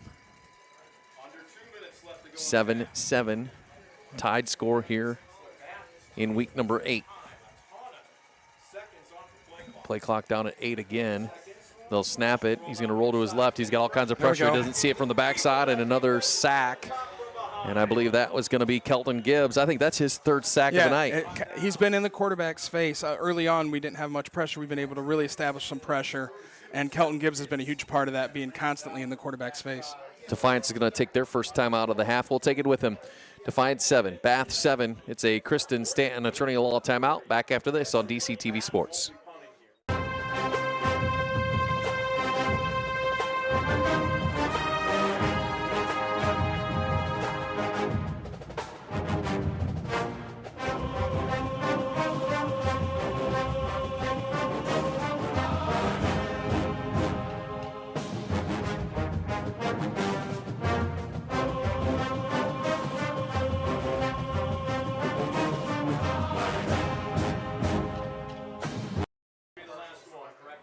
Out of the timeout, a minute 34 to go here. Strategy by Defiance. Obviously, Coach Cooper says it's 4th down and 8. We've still got 3 turn. I think you blow that timeout there. Now they have 2 now. Oh, so they blew. They use one there. Stop the clock, and with the big 4th down here, here's exactly when you need to step up. We had or did Bath use that? Yeah, Bath used that timeout. Oh, Initially, they did motion Defiance initially, but immediately corrected it down here on this side of the field. I did not catch. Good catch there, Eagle Eye. Yeah. Well, I mean, I don't know about you, but you usually have those handy binoculars that you forgot tonight. So I did. Can't see, can't talk, or they're going to hear. go for it on fourth down here, looking to throw their same play that they ran before, and it'll just be out of room on that far sideline and begging for a penalty flag again. But I don't know why he can get a penalty marker when that ball was easily 7 yards out of bounds. Yeah, definitely in the uncatchable department there. Yeah, there may have been a slight hold. I think you could call that on almost every pass play, especially a pass play that gets down the field that far. So no flag there, big stop. With a minute 27, you do have 3 timeouts here for Defiance, so they've got a long way to go, but not the worst field position starting at the 30. You can knock out 70 yards with a big play. You got those big running backs back there and speed on the outside. So let's see what they try to do here. And with timeouts left, it doesn't take away the middle of the field. Ziffel back to pass on first down. He'll just throw it almost intercepted there as a not well-advised pass there. You're looking for T.J. Kellemeyer. He had all kinds of pressure, Brent, and I think he was originally going to spin out, maybe try to run. Yeah. Saw Kellemeyer and then really couldn't plant his feet and make a good throw. Yeah, you definitely could see exactly what Brez was seeing there, but a little bit thrown behind, a little bit off his back foot. Those are the chances you kind of want to stay away from taking. Didn't hurt. Nothing hurt there. Liam Sullivan there for Bath and got a paw on it. Got a paw on it, a big old paw. Clock stops, minute 22 to go before half. 4 receivers now with Castillo in the backfield with Zipfel. It'll be a quick out pattern for Wilder across the 35. He'll be hit, stays inbounds at the 37, maybe 38-yard line. So going to be short of the first down. Quickly to the line they'll go. They'll get the play in. Clock spinning near a minute. And they'll set 5 receivers. Ziffel back to pass. No, he's going to tuck it under and go. He's going to have the first down looking for the sideline. And he'll get out of bounds at the 47-yard line. And what a huge heads-up play there after 10 yards for Brez Ziffel. Tremendous decision there.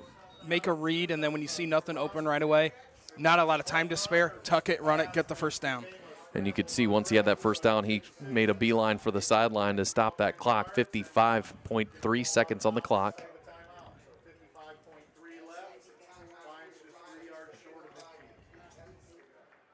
Still have 3 timeouts remaining here as Castillo's in the backfield and pressure coming from the backside of Ziffel. He gets smoked as he releases the football. Clean hit. Definitely blindside there. Brez did not see that coming, but Keaton Vernon. And they have him listed on the lineup as the Shark. Well, he's the Shark. I'm not sure what that meant. Hunting quarterbacks. But it's basically your best defensive player. Yeah, and you put him wherever. The Shark. 2nd and 10. He's looking to throw. He's across the middle, and it's complete. Beautiful catch there by Brady Borton. That'll be all the way down to the Bath 39-yard line. So give him 14 on the catch, and good enough for a Defiance first down. Stops the clock while they reset the chain. Now it's spinning. 45 seconds and rolling. Defiance still with 3 timeouts. Not going to use one here. Ziffel to throw. He's going to go quick out to the far sideline. It'll be caught again. Looks like that was T.J. Kellemeyer with the catch, and Defiance will take their first time out of the night. So good spot for a timeout. 33.9 to go. Brent will keep it here. Sure. Tied at 7. Again, 2 timeouts here. Plenty of time. And really, your playbook's still pretty wide open with 2 timeouts. Yeah, they've been utilizing the pass here. I think your big key in this drive to continue is make those quick reads for Brez. We know he can get down and run. If you don't see anything with timeouts, obviously shoot for the sidelines here. But if you can just get the ball going forward and get positive yards, especially when you're moving the chains, you get a little bit of a stoppage of the clock anyway there. So, I don't know how much we'll see of the tailbacks necessarily directly getting the ball, but I definitely foresee the quarterback being able to utilize his legs. So tied at 7 here. Again, I want you to stick around at halftime. I'll be sitting down with Defiance Athletic Director Jerry Beatty. Obviously, it was a pre-recorded interview. Sure. He's a little bit busy on game night. We talk about that. We talk about Greg Campy and some other things. As a dynamic interview coming up for you at halftime. How awesome to see Coach Campy here, tonight. And it's a pretty cool thing, especially under the special circumstances as we talked about pregame. So pretty cool. So here we go. It's a 2nd down and 3 at the Bath 32-yard line. Castillo will be in the backfield with Brez Ziffel. 3 receivers to the right and a single to the left. Looking to throw. He's going to go to the near sideline. It'll be caught and out of bounds as Brady Borton will catch it at the 20-yard line. And beautiful pass play.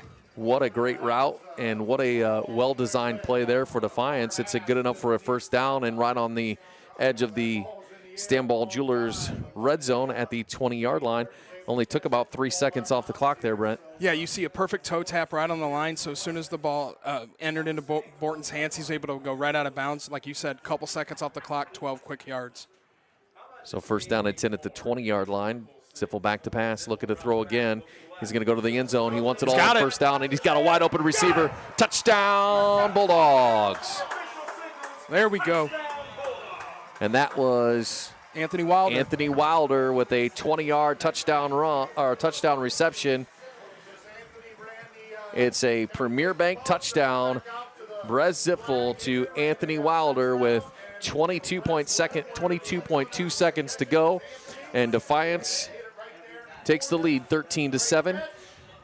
And how about this? Nicasio Hall. Here we go. A junior on for another point after. He is 1 for 1. Perfect on the year. Snaps high, gets it down. Kick is on the way. Kick is good. Mr. Automatic. They were calling him all week, and look what we're seeing out here. 2 for 2.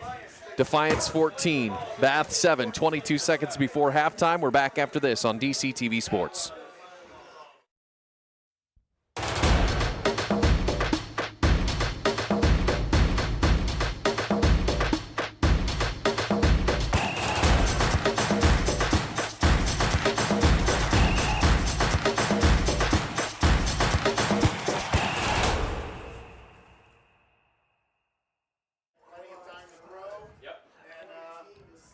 Welcome back to Fred G. Brown Stadium. Josh Bush, Brent Routon with you. Mark Moats Ford scoring drive summary. 8 plays, a minute 5, 70 yards, capped off by a 20-yard touchdown pass from Brett Ziffel to Anthony Wilder. That's second hookup of the night. And the point after good, 14-7 Defiance. And that's our Mark Moats Ford scoring drive summary. Feels like one of those game-defining drives there. You know, I know we're a little bit here rolling into half, but just you were in position backed up there that you didn't know if maybe the right thing is just to hand it off a couple times and get into the locker room tied. Got aggressive, went after the drive, went after the score, and marched right down the field and punched it right in.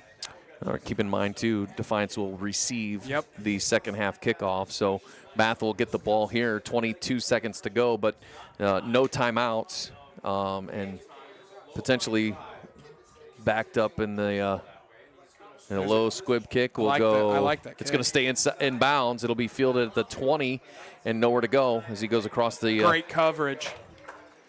He goes out. That's Skylar Lehman with it. 18.4 seconds to go before halftime here, and Bath will have it at their own 24-yard line. I can't imagine you see much here. Maybe give it to your speedster. Sure. Yeah, as fast-paced as their offense has been tonight, I think here's the opportunity where you maybe hand it off to the tailback. We know he can go big play any play, so that's definitely worth taking that shot. But, you know, if you're Bath, you're getting into the locker room down 1 score and still feeling pretty good about your night. And they're got 5 wide. So maybe Welsh will be looking to run here. That's what he's going to do, and he'll be hit and dropped. And that's going to send us to halftime, I would imagine. And see who got in there. Kelton Gibbs coming off the pile. Jason Phillips as well. That defensive line for Defiance played great in this first half. Played phenomenal after that first drive, locked it down, and are playing great football tonight. Well, Bath struck first, but it's 14 unanswered points in the second quarter from Defiance, and we've reached halftime. It's Defiance 14, Bath 7, our Midwest Community Federal Credit Union halftime show. Josh Bush and Brent Routon with you here, another Friday at the Fred. And, Brent, we talked about the line play here tonight is obviously get some big boys on Bath. That offensive line, big and athletic, and they don't play defense, so you get a little bit of advantage there. Talk about this Defiance defensive line here tonight. They've been able to really penetrate and get pressure. Yeah, it definitely is. We talk a lot about the first 10 plays, the first 8 to 10 plays being scripted, heavily rehearsed by the offenses each week, and you saw Bath come out like a well-oiled machine. It's like they had ran these plays 300 times this week, and they probably ran it a lot more than that. So they knew exactly what they were doing, but we had mentioned in the break between, hey, let's watch and see how that offense reacts after getting through that sequence. So Defiance was able to make a few adjustments, and once they started applying pressure, it was kind of on from there, and the defense has been able to get after the quarterback pretty easily. homecoming and the final regular season home game tonight here for Defiance, and the Bulldogs lead it 14-7 here at our Midwest Community Federal Credit Union halftime show. We're going to take a timeout. On the other side, we'll come back and we'll have our halftime conversation. We'll sit down and talk to Jerry Beauty. That's next here on DCTV Sports.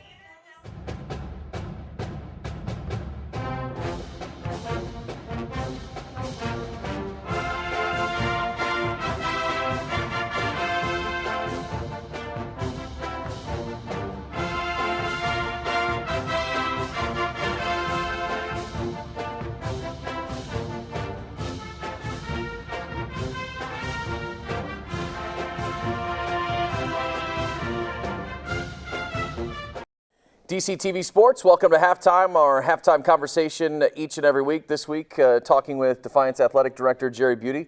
First of all, great to see you, and obviously we're not live at the game because you wouldn't have time right now, but appreciate you taking some time to talk with us this week. No problem. Thanks for the invite. Well, fall sports, we're right in the middle of it. Actually, I guess we're kind of closing out fall sports. What's the fall look like at Defiance? Well, we're nearing the end and heading into the sectional tournament time for golf. Golf just ended team-wise for boys and girls. Ava Haselswart did qualify for the district tournament next week, just yesterday. Soccer is down to their last couple games, and then moving on to the sectional. The sectional draws are this weekend for volleyball and soccer, so we'll see who we're playing and where. We obviously are a big-time host for a lot of stuff on the OHSAA, so we'll be hosting Division IV district volleyball. So we have that seed meeting on Saturday to get those, on Sunday to get those teams put on the bracket and bring those people into Defiance. So, our volleyball team is over 500 now and playing a lot better, and our football team has two really hard-fought losses to deal with, and I think we're sitting 9th right now in the region, so you want to be in the top 8 to be able to host a game, so we're hoping to move up, and got some big games coming up, namely homecoming this weekend, followed by Salina, who's leading the league, and then finish up with Ottawa and then see where we're at. And it doesn't stop for you there. You rolling right into winter sports are going to be starting before long, and as an athletic director, that's just kind of the everyday job is not necessarily what's going on today, but what's next. Yes, trying to stay ahead of what's coming, because your next group of coaches obviously want to get going and need stuff. We just set up our picture days for the winter sports and meet the Bulldogs the Winter Bulldogs on November 13th. So that's all set, and our schedules are pretty much set for the winter. Bowling's always a little tougher to get set because of we're at the mercy of the bowling alleys and times they can let us in. Although Dan Grimes, our head coach, really does a great job with our team out there. Well, speaking of things that happen, game day is from a fan's perspective. They walk in and get some popcorn and things like that. But for you, it's managing who's going to work in concessions and gates, and you got food trucks. You got crazy media guys that want to do all kinds of goofy things, yeah. and how do you manage all of those pieces of the puzzle? I mean, I see a schedule like, for example, this Friday you've got homecoming before the game, you've got senior athletes before the game, you get the Greg Campy segment. There's a lot of things that you have to worry about that folks don't realize. Those just don't just happen. No, and it takes there's a lot of moving parts and a lot of good people involved, namely my secretary, Jamie Kohler, who does a great job, and she's basically in charge of the gates and the at those games, and I take care about everything else. And setting up, having people in position. We host our officials, we host the team.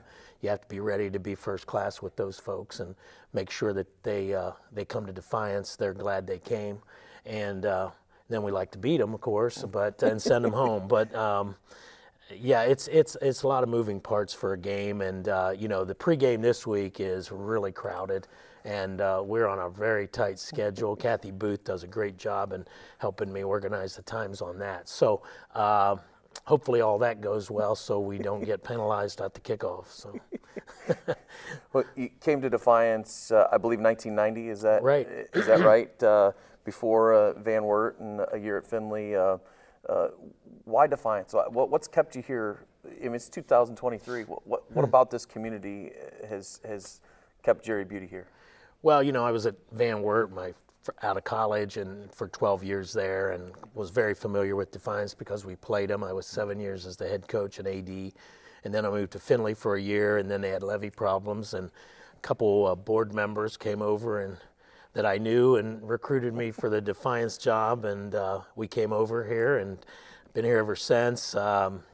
We loved Van Wert, we loved Findlay, and we really love Defiance. They've treated our family well, and my wife loves it here, and my kids went through the high school here, and we're in all the sports programs and the band. So they had a great time, and I don't know that there's much difference between the towns of Findlay, Van Wert, and Defiance. But I do know that the community support here is huge, and if you want to be an athletic director and a coach, Defiance is a great town to be in. Obviously, years of experience as a coach and athletic director. You've got a lot of younger coaches now, and not just at Defiance, but you see these all over. What is some advice that you could give these guys? It's the things that you've seen through the years. Obviously, it's changed, I'm sure, tremendously. Since your early times. What are things that you can give as a guidance to somebody that's looking to be a young coach? Well, the most important thing as a coach in any sport is that you give the kids a great experience. And some of our coaches when you're the AD, you deal with a lot of personalities throughout the school between the teachers, the administrators, and your coaches, and then the kids. So you deal with all those, and you try to stay even keel with all that. When coaches do, I can say this because I was a coach, when coaches do dumb stuff, we have to take care of it. Sure. And when kids do dumb stuff, we have to take care of that. So that's part of the job, and thankfully we hire, we think, good people and good staff, and we have a really nice coaching staff. And I will offer them advice on stuff, but not unless they ask usually. But if they're doing something that I see really needs corrected, I will step in.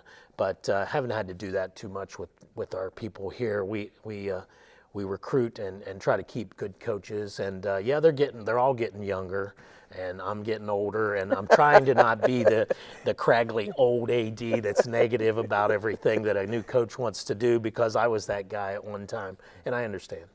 Challenges with kids, obviously. I think one of the biggest things, social media has become this overwhelming piece of the puzzle, and not just for kids, but for coaches and parents and things. That's definitely become a challenge. Oh yeah, we haven't had too many problems at Defiance High School with that, as far as going out and people saying crazy stuff on that, and we've had to deal with it. But as a former coach, I used to tell stories to my team a lot and make stuff up a lot, that they didn't know. Now they know more than you do about the other team, so you can't lie to them anymore and make up stuff. So that information is there for them. Yeah, I used to tell coaches, you wouldn't believe what you said about our team, to get us fired up. But that's the thing. The other one is the drugs. We have drug testing and try to keep that under. And I would think parents should be happy we drug test. I would think if you're a parent, you want to know if your kid is doing something like that. Not all of them do, but most of them do. My daughter's been down for some randoms before, and I think she said that you told her, I really don't want to have to call your dad. Yeah, right, exactly, exactly. But it's refreshing to know that there's checks and balances in place, and with student athletes, obviously, the student piece of that, the athlete piece of it, and being socially mindful, not just on social media, but in the community and things. They're wearing that Defiance D, right. In school, on the field, in the community, and that comes with some pride. Right, and it's a privilege to play sports. You don't have to. Nobody holds a gun to anybody's head to come out. But when you decide to join, there's certain levels that you have to achieve, whether it be academics and keeping certain grade point, passing 5 classes, and behavior in school, behavior at the sporting event, and locker room behavior, dealing with the coaches. It's a higher standard, and we think that we ask our kids to do a lot, and we don't back off from that. We don't apologize for it. Speaking of pride and tradition of Defiance, Greg Campy honored this week as former player and coach at Defiance, and really shows just one example of some of that tradition that Defiance has. Yeah, Greg graduated in '74. Way before I came. I was at Van Wert at that time, but actually I was still in college at that time. But his honor is unbelievable to be in the high school National Hall of Fame. He's been inducted with people like Archie Griffin and the Manning brothers and some people like that. So it's really quite an honor, and thanks to Bruce Hefflinger who brought it to our attention, because Greg sure wouldn't have told us about it. We're going to have him here, and he's been good enough to visit Defiance this weekend and be here at the pregame. And I would, hope that people would come out to see that part of it. There's a class of '73 50-year reunion that will be there that he would know a lot of those people, I'm sure, and a lot of his friends are going to be here for this. And he's gone on now, I believe, the longest tenured D1 basketball coach, I believe, after Jim Boeheim. Yeah, which is crazy. I mean, 39 years and at the same place and 600 some wins. So Greg's really been a big influence at Oakland University and in that community. Well, Jerry, appreciate you taking a few minutes to talk with us. Jerry Beauty, Athletic Director of Defiance High School. This is Josh Bush. We'll be back with more. It's Bath and Defiance, week number 8. We're here at halftime on DCTV Sports.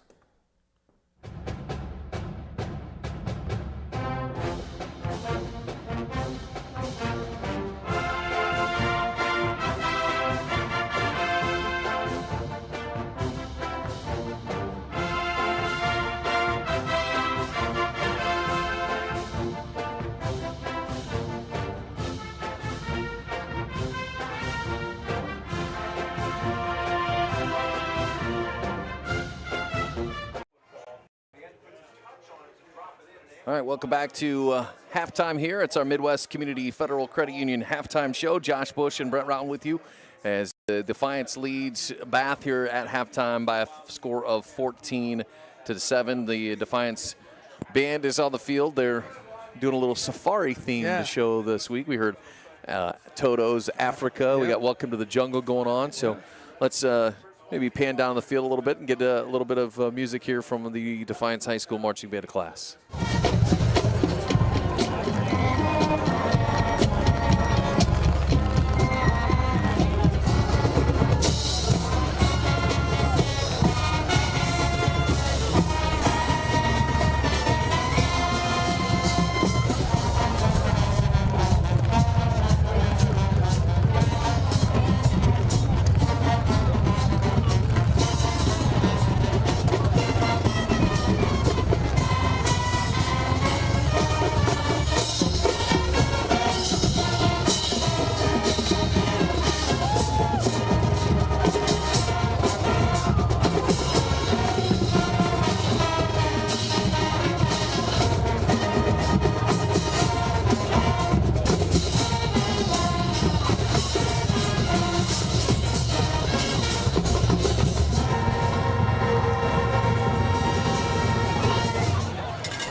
Last home football game, all that fun stuff going on here tonight for Defiance High School. But on the gridiron tonight, Brent, Defiance 14-7. A couple of touchdown passes from Brett Zipfel to Anthony Wilder there in that first half.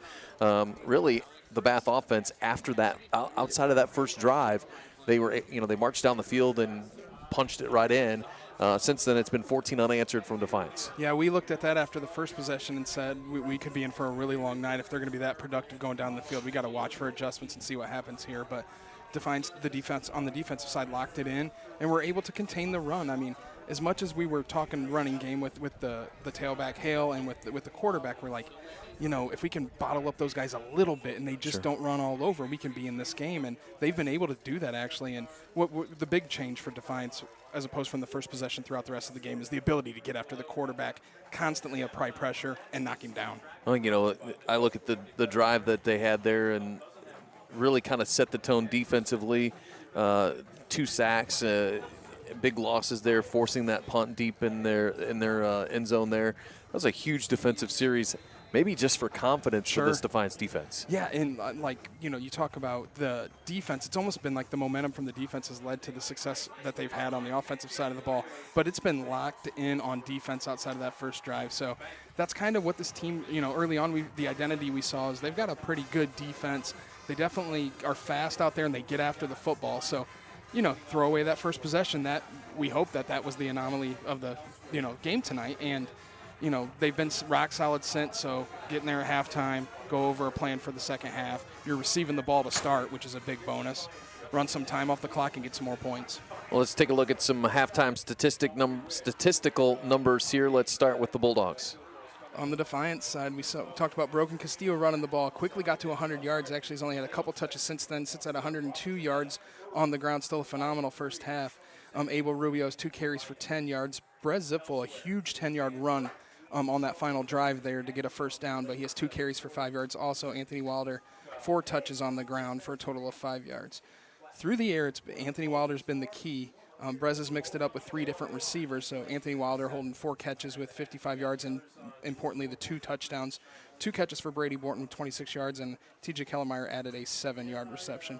Brez through the air, not a whole lot early in the game, but the adjustments that were made on offense for Defiance, he threw a lot there in the second quarter, is sticking on 88 yards with 2 touchdown passes, has looked really good, has managed what he's needed to do. So, the numbers don't stick out as being, off the charts outside of the Brogan Castillo numbers, but a good half for Defiance on offense. Let's take a look for Bath. Obviously, the key here was to bottle up Mikey Hale. Coach Cooper told us in the pregame, this is the fastest guy we've seen all year.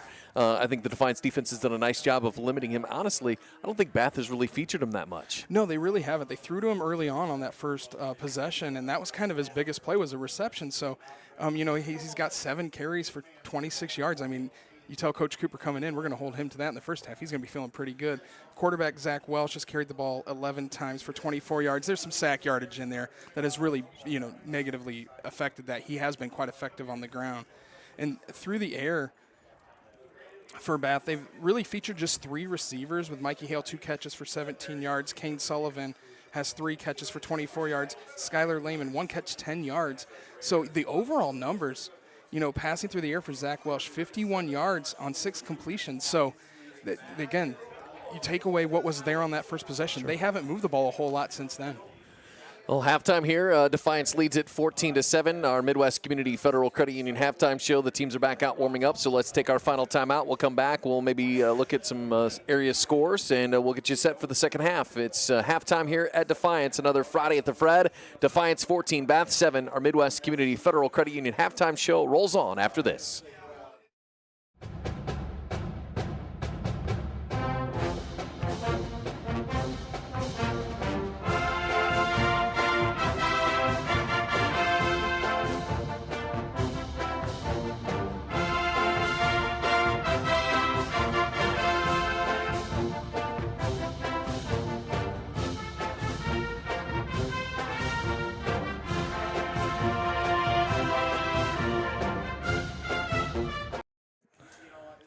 Welcome back to Fred J. Brown Stadium halftime here as Defiance leads Bath 14-7 as we get ready for second half action here. Brent, let's take a look at a couple of scores. Anything standing out to you tonight in the Western Buckeye League? I mean, you got Salina on top of Ottawa Glandorf, 20-0 here rolling into the third quarter. Not a big surprise there. Salina's played tremendously well all year. Ottawa Glandorf being down a little bit. Walpock over Elida, though, at half, 30-3. We know Walpock's good. Elida's played pretty well this year. Walpock. We always like those Indians. Go Tribe. So, yeah, 30-3 there. Outside of that, Van Wert and Shawnee really locking head-to-head 13-12. So a lot of tight games. You got the one blowout. And I guess I really think about the Salina games, pretty out of hand already early. So, sure. In the WBL, you're kind of seeing what you would expect, maybe a little bit of surprise in Van Wert, Shawnee, even. You kind of expect that there. Well, here's one we need. Napoleon is leading Clay at halftime, 21-7. That's and big. I said, you don't Defiance people are going, why are you rooting for Napoleon? Well, you want them winning the rest of the year. Absolutely. Those are out of conference points. Yep. that win over them huge early in the season. Ayersville, how about that? Leading Antwerp at halftime, 14-8. Wow. We saw the Pilots and the Rams last Friday night, Brent, and right now Antwerp has been cruising through the Green Meadows Conference, 4-0 in the league, 7-0 coming in. That's a huge playoff point game too, because you got both of those teams in Division 7, Region 26. Antwerp is the number 5, and Ayersville is the number 11. That's a huge point game. Yeah, outside of humongous. the league title. Right, and you think about Antwerp, as much as they've rolled right through, they haven't played Tenor yet. Until tonight, they hadn't played Ayersville. We know those two teams are going to battle at the top there, too. So we got some good matchups going on. Anything else?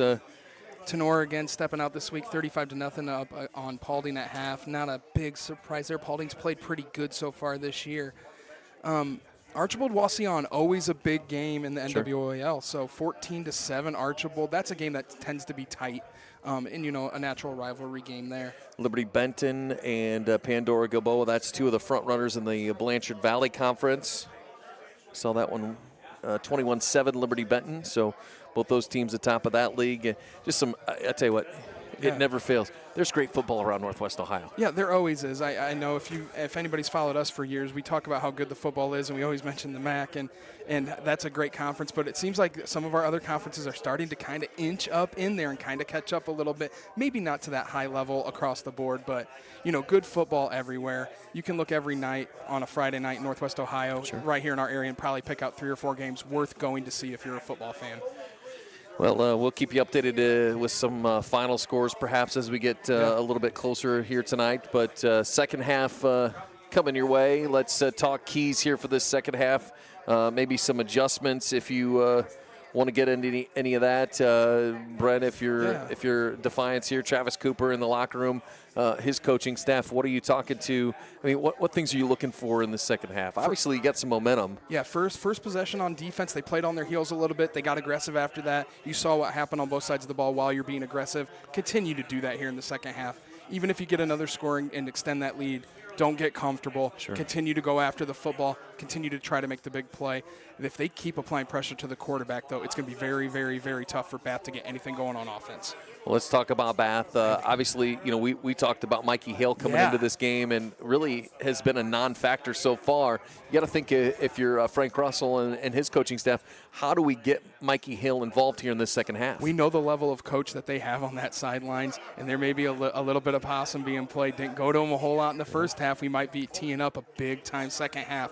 Defiance on defense. Got to watch that, especially early. I thought their quarterback, Zach Welsh, played a tremendous first half. Not only he didn't throw the football, I mean, nothing crazy impressive there, but his ability to tuck and run. And they even have, I mean, when he gets creative, but also those design runs, he's a very, very good athletic runner. Yeah, he's fast, but he's also big. And when you get that combo at quarterback especially, not only do you get the bonuses of passing the football and seeing over top of everybody, but when you're running the football, he's taking tacklers with him when he's making contact. The thing we saw early and continue to see, you don't see many quarterbacks that just look like they're out there looking to get hit, but he is.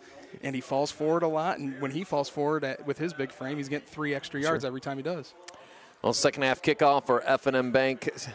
Kickoff here to open our second half will be taken at about the Defiance 20-yard line and pushed out near the 30-yard line, and that's where they'll stop it. And the Defiance offense will come onto the field here to start this second half, Brent. And, well, a very impressive drive, not a lengthy drive to end that first half, 30 yards, but mixed up some nice passes, a couple of runs, but some really good play there from Brez Zipfel to close out the first half. You have to make the big plays when it matters, and Brez is a guy we've seen develop, and it just seems to see every time we come and look at him, he looks a little bit better. The numbers may not show it. They are pretty impressive, but he just looks like he knows what he's doing out there, making great decisions, being a leader on the field. So first down and 10 at the 30. Castillo will have it to the right. He switches field, goes back to the left. He'll get a block from Brez Zipfel, and he'll be hit and knocked down. That was a play that was going absolutely nowhere to his right, and he reversed field. How about that? Brez Zipfel getting in there and throwing a block down, and you turn a loss of 5 into a gain of 5. Yeah, it definitely is. You saw the play going to a big-time bad spot on the field, and Brogan able to turn it quick and pivot. Had a couple blockers there, like you said, including the quarterback. Turned it into a positive. You love starting off knocking half that yardage down on first down. 2nd and 5 now. A little toss sweep to this right side for Brogan Castillo. Again, cuts it back up the hash mark. And I'm telling you right now, we're laughing a little bit. Liam Sullivan was on the business end of Brogan Castillo's shoulder. Yeah, I mean, I tell you, like, we instantly looked right at each other and started cracking up there because that was a lick provided by the ball carrier. So Brogan got that pitch, and it looked for just a millisecond. He tricked me out. I thought he was going to throw the football, and I said, not with Brogan. You need to run the football. And he took off there and got 10. So gain of 10 gives him a first down at the 45-yard line. And it'll be Wilder with it, left side, and he'll punch it to the sideline. He's got room, 35-30, 25-20. Nobody catches him into the end zone. He goes for a touchdown. Bulldogs, 55 yards, and the Bulldogs strike first here in the second half. A huge run there by Anthony Wilder. That didn't take long, did it there? Saw a hole, saw a spot, got to the edge, boom, that speed kicks in, gone to the house. What a weapon Anthony Wilder has become for this Defiance, I want to say offense, but we saw him make some huge plays on defense here tonight as well. That time, 55 yards to pay dirt. Yeah, you saw with Brogan out a couple of games there, Wilder was featured a little bit more, but you see even as Brogan has come back, Coach Cooper, they've tried to get the ball into Anthony Wilder's hands. Right there is exactly why you do it. Nicasio Hall on for the point after, and it's good. He's a perfect 3 for 3, my friend. No doubt when he jogged out there, as long as they got that snap onto the ground, it was going through. So Defiance tacks on the point after, 10:41 to go third quarter. The cannon booms, and Defiance has scored again. Defiance 21, Bath 7, back after this on DCTV Sports.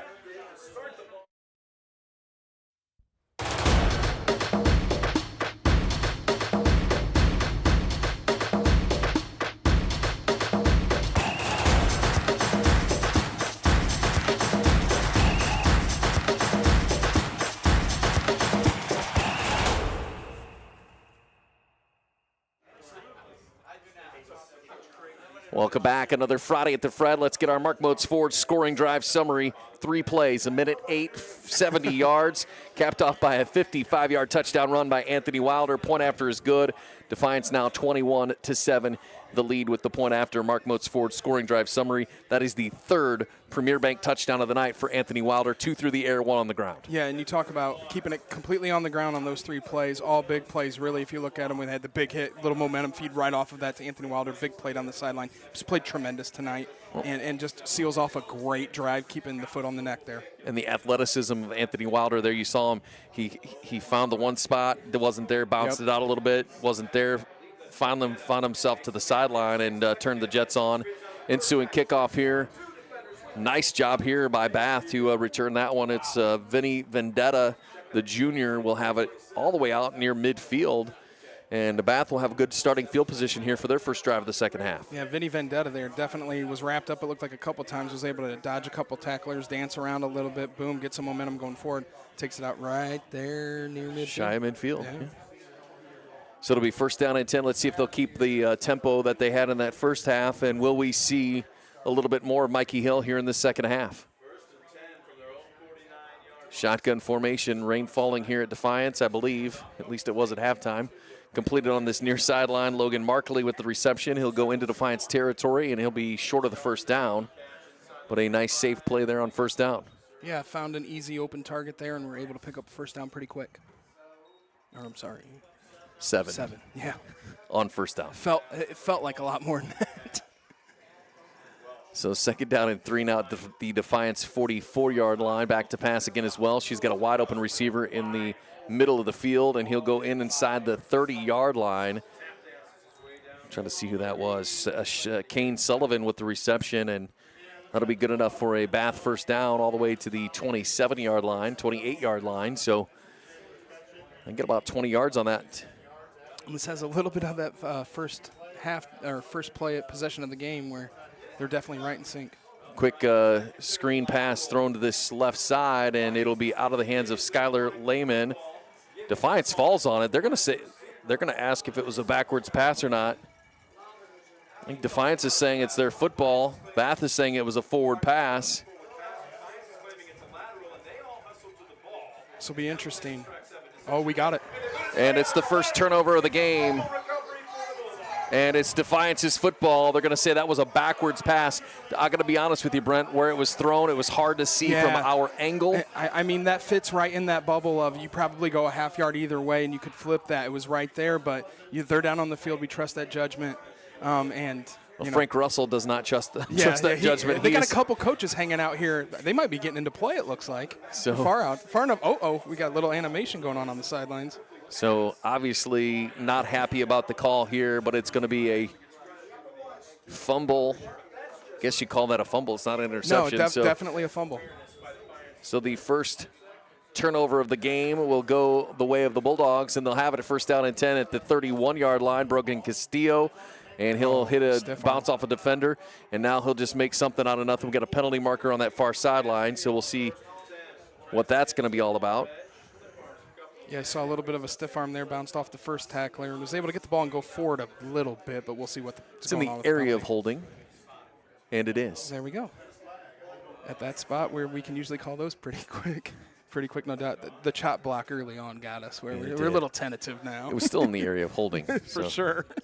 So, well, not much of a game there for Brogan to begin with, Sure. but you'll back this one up 10 yards to the 21-yard line now, and now we've seen chunk plays before. Can they do it again here? Yeah, I mean, it's been big play offense for Defiance. It's been 3 or 4 big plays. Been Anthony Wilder doing most of them, or Brogan Castillo on the ground, so we'll see what they continue to roll with here.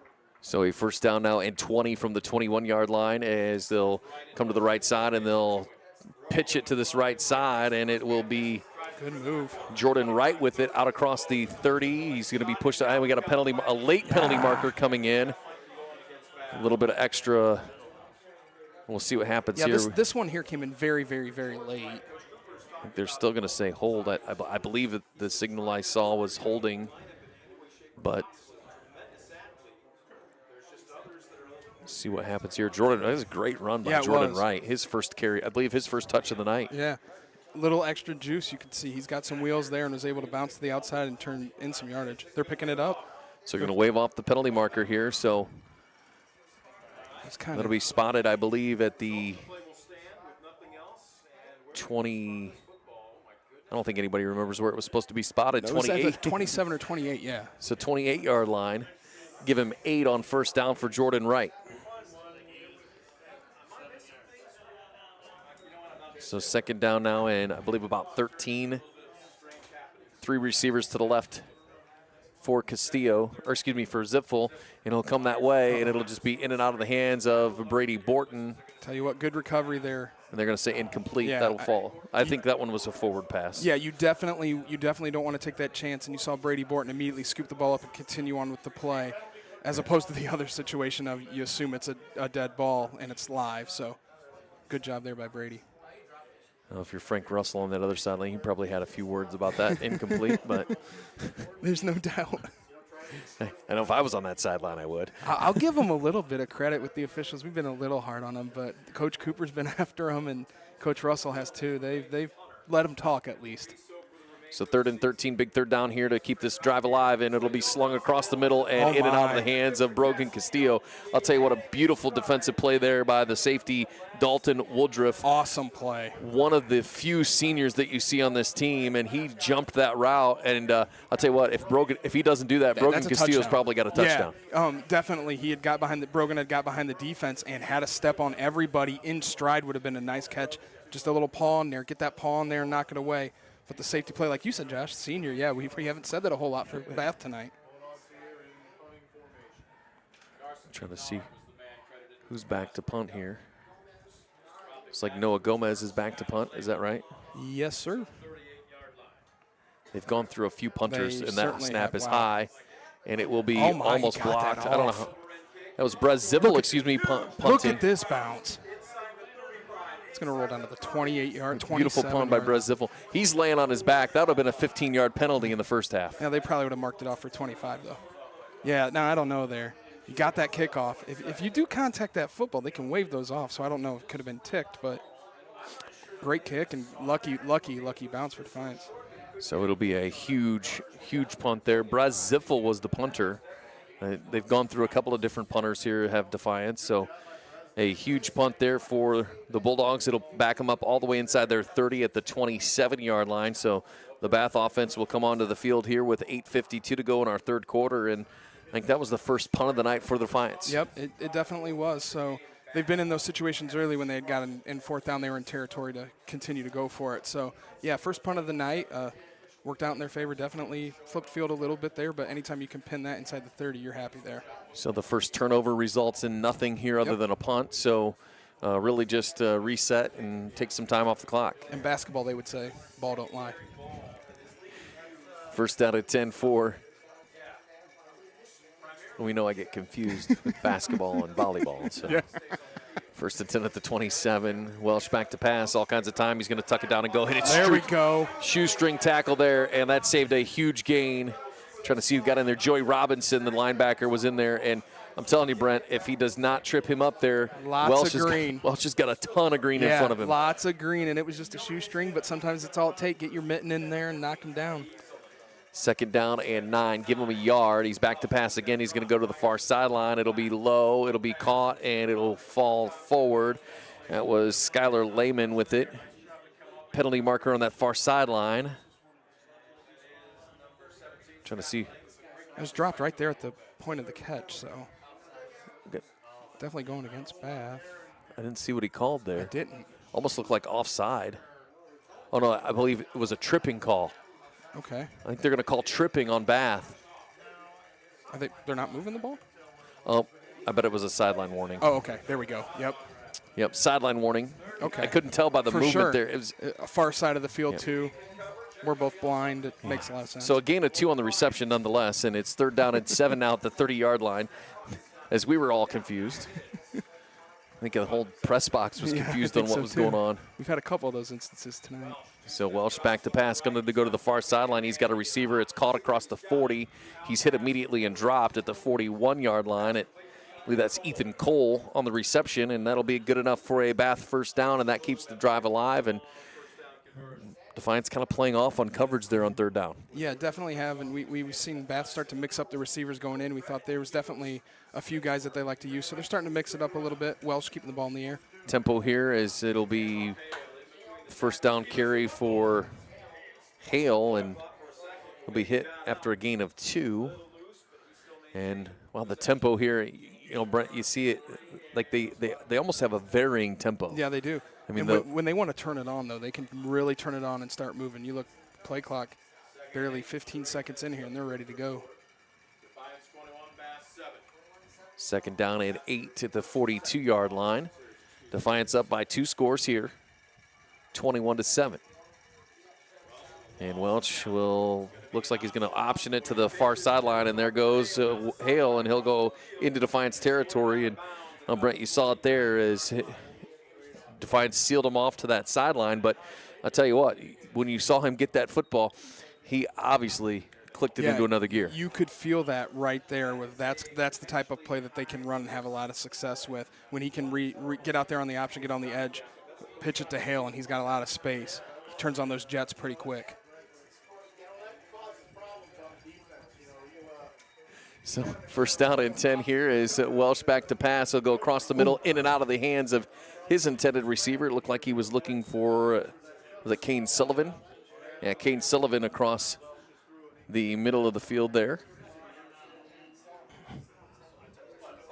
So we're getting some fan input on the backwards pass. Not a very educated fan, I will say. So second down and 10 now. Welch back to pass. Pressure coming. He'll be flushed. It'll be hit and dropped.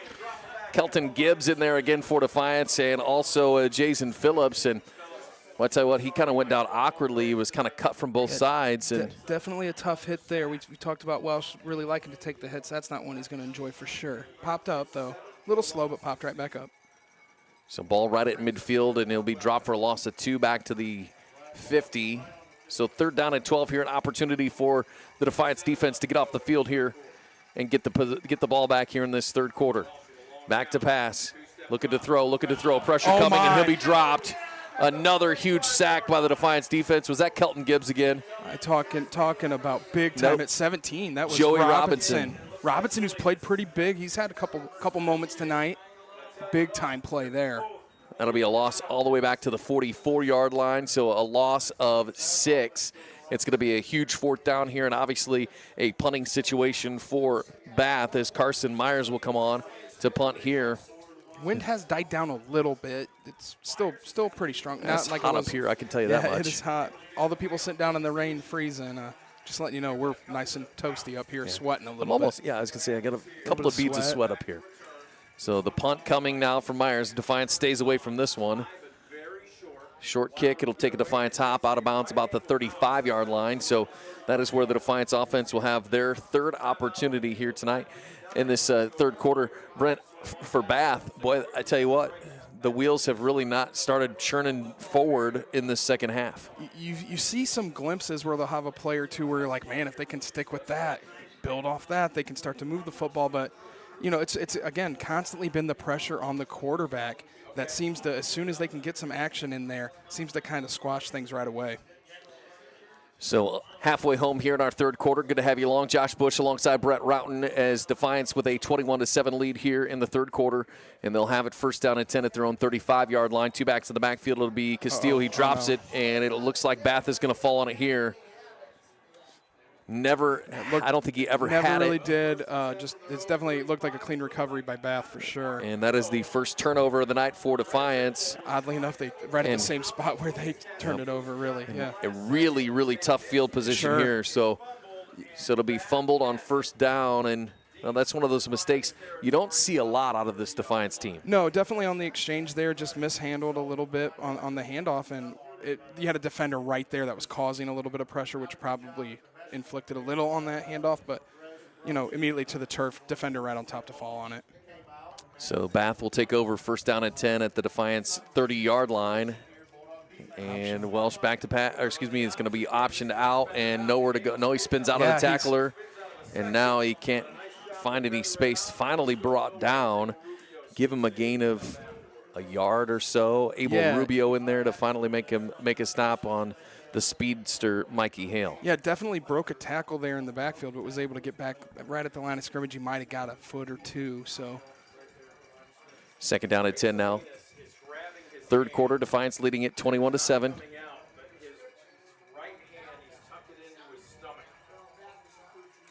Okay, pressure coming. And more coming back. He's going to be hit in the backfield, and he will be dropped. Gang tackle. Another sack by this Defiance defensive unit, and it looks like Joey Robinson, Cohen Stockman in there for the Bulldogs, and just nowhere to go. I mean, you talk about pressure. You had 3 defenders right on top of him. You could see from the blind side or from the strong side there, they definitely had some action coming, but not a whole lot of blocking on the front there for Lima Bath. I've got that down as the 4th sack of the night for this Defiance defense. 3rd down and 15 now. Can they get off the field here after the fumble? Bath will check the sideline. Play clock under 10. Play clock at 7. Still waiting for the play. Play clock at 4. 2, 1. As the play clock had expired, they blew it they're dead. going to finally blow it dead here.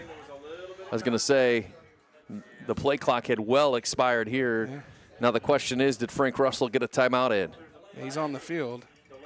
And it'll be a delay of game. They're going to back it up 5 more yards. Wow, they're all big here, but that's their second delay of game penalty tonight. For a team that can get there and get up to the line of scrimmage pretty quick, they have ran into this issue a little bit tonight where when they even slow the tempo down a little bit, it seems to kind of get them a little off kilter. Well, and Brent, let's be reminded here, this is still a lot of young players on the field for Bath. Big time. 3rd and 20 from the 40. Welsh back to pass across the middle, and nobody home there. He took a huge shot again. Jason Phillips back there, and he's taking all kinds of help to get up back at midfield. And I tell you what. Yeah, I mean, Defiance is having 0 issue getting to the quarterback, and that was a heck of a hit on the quarterback. But I'll tell you what, Brent. Ball off. We talked about the offensive and defensive lines for Bath in the pregame show. This is the offensive line that does not play defense, so they're fresh every time they're out on the field. That averages 242 pounds, and Defiance is getting home with 3 down linemen and maybe a 4th rusher. Yep. 4th and 20, you're going to have to go for it here, and this is a bad – no, they're punting. They're punting. I didn't see the guy hop back. And a much better punt this Really time. good It'll kick. sail Oh, might be almost perfect. into the end zone. It goes. So, little break for Defiance there. Heads up play there by Anthony Wilder to hold up the defender, or excuse me, the Bath gunner running down there because had a chance to down it inside the 5. Beautiful punt. Really great kick just inside the 5. Probably the best punt of the night for Bath, but Defiance will take over here. 4:03 to go, third quarter. Good to have you along here tonight. Homecoming night earlier tonight. Seniors, all kinds of good stuff happening here. Final home game of the season for these Bulldogs. You'd love to see the seniors walk out of here with a win on their final, what could be their final home game here at Fred J. Brown Stadium. Yeah, definitely would. So you get homecoming and senior night on the same night, which, it's a fun night for a lot of people involved in. Like you said, a win is the big exclamation point on that. Castile with it on first down. He'll just fall forward for a couple. Nothing much there, but more importantly, starts that clock spinning. Yep. Under the 4-minute mark, third quarter. And that's what you really want to do. Again, not be passive here, not be too conservative, but you do want to get that clock moving as much as you can. Keep your offense out there and your defense on the side. So they'll take their time. The play will come in from the sideline, and Defiance will head to the line of scrimmage here with a second down and 8 at their own 22-yard line. Motion coming from the far sideline. They'll run that jet sweep with Anthony Wilder. Patient. Breaks it to the outside 25.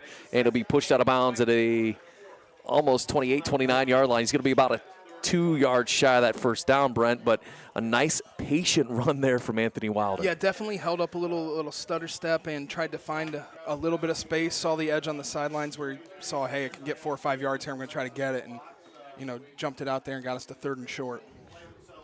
So a manageable third down here for Defiance, and we talk about this staying on schedule, keeping things manageable. 3rd down and 2, obviously very manageable when you got a guy like Brogan Castillo in the backfield. And we haven't seen Brez move a whole lot tonight. This could be a spot where you may look at that, but again, with Brogan Castillo out there, who better to hand the ball off to for 2 yards? And Castillo, nope. Ziffel will keep it. He's going to be in trouble. He'll be hit out of bounds across the 30. High.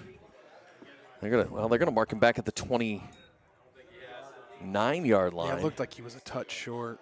So we'll about a foot, maybe 2 feet. This is going to depend on the spot. The official on this near sideline, I think he's got him all the way back, almost to the 29-yard line. If you look at the 30 for a first down, they're a foot and a half, if that. It's a half yard. So Defiance is going to go for it here. 4th down and 1 at their own 29-yard line. Maybe try to draw the defense off here. Yeah, it's a good decision here. Oh, so they may pitch Brez back and let him pooch it. He is the punter, and he will. And just a pooch punt here. Oh, what a beautiful, it's going to roll. There's a Defiance roll. All the way down near the 20. There we go. Look at that, right on the 20-yard line. I think they did this last week against Bath, and it worked out perfectly here. You see smart play right there. It's good football there. Coach Cooper's he likes those type plays. Catch somebody a little bit off guard. Hard count, see if they'll jump quick. If not, Brez steps back a couple yards. Little pooch. Perfect. So that flips the field around in a hurry. Pinning Bath all the way back at their 20-yard line. They have tempo in their favor here, but honestly, not able to do anything with it outside that first drive of the game. Right, yeah. I mean, it's from there it looked like they were going to throw yardage up left and right, but adjustments made by Defiance has really helped out.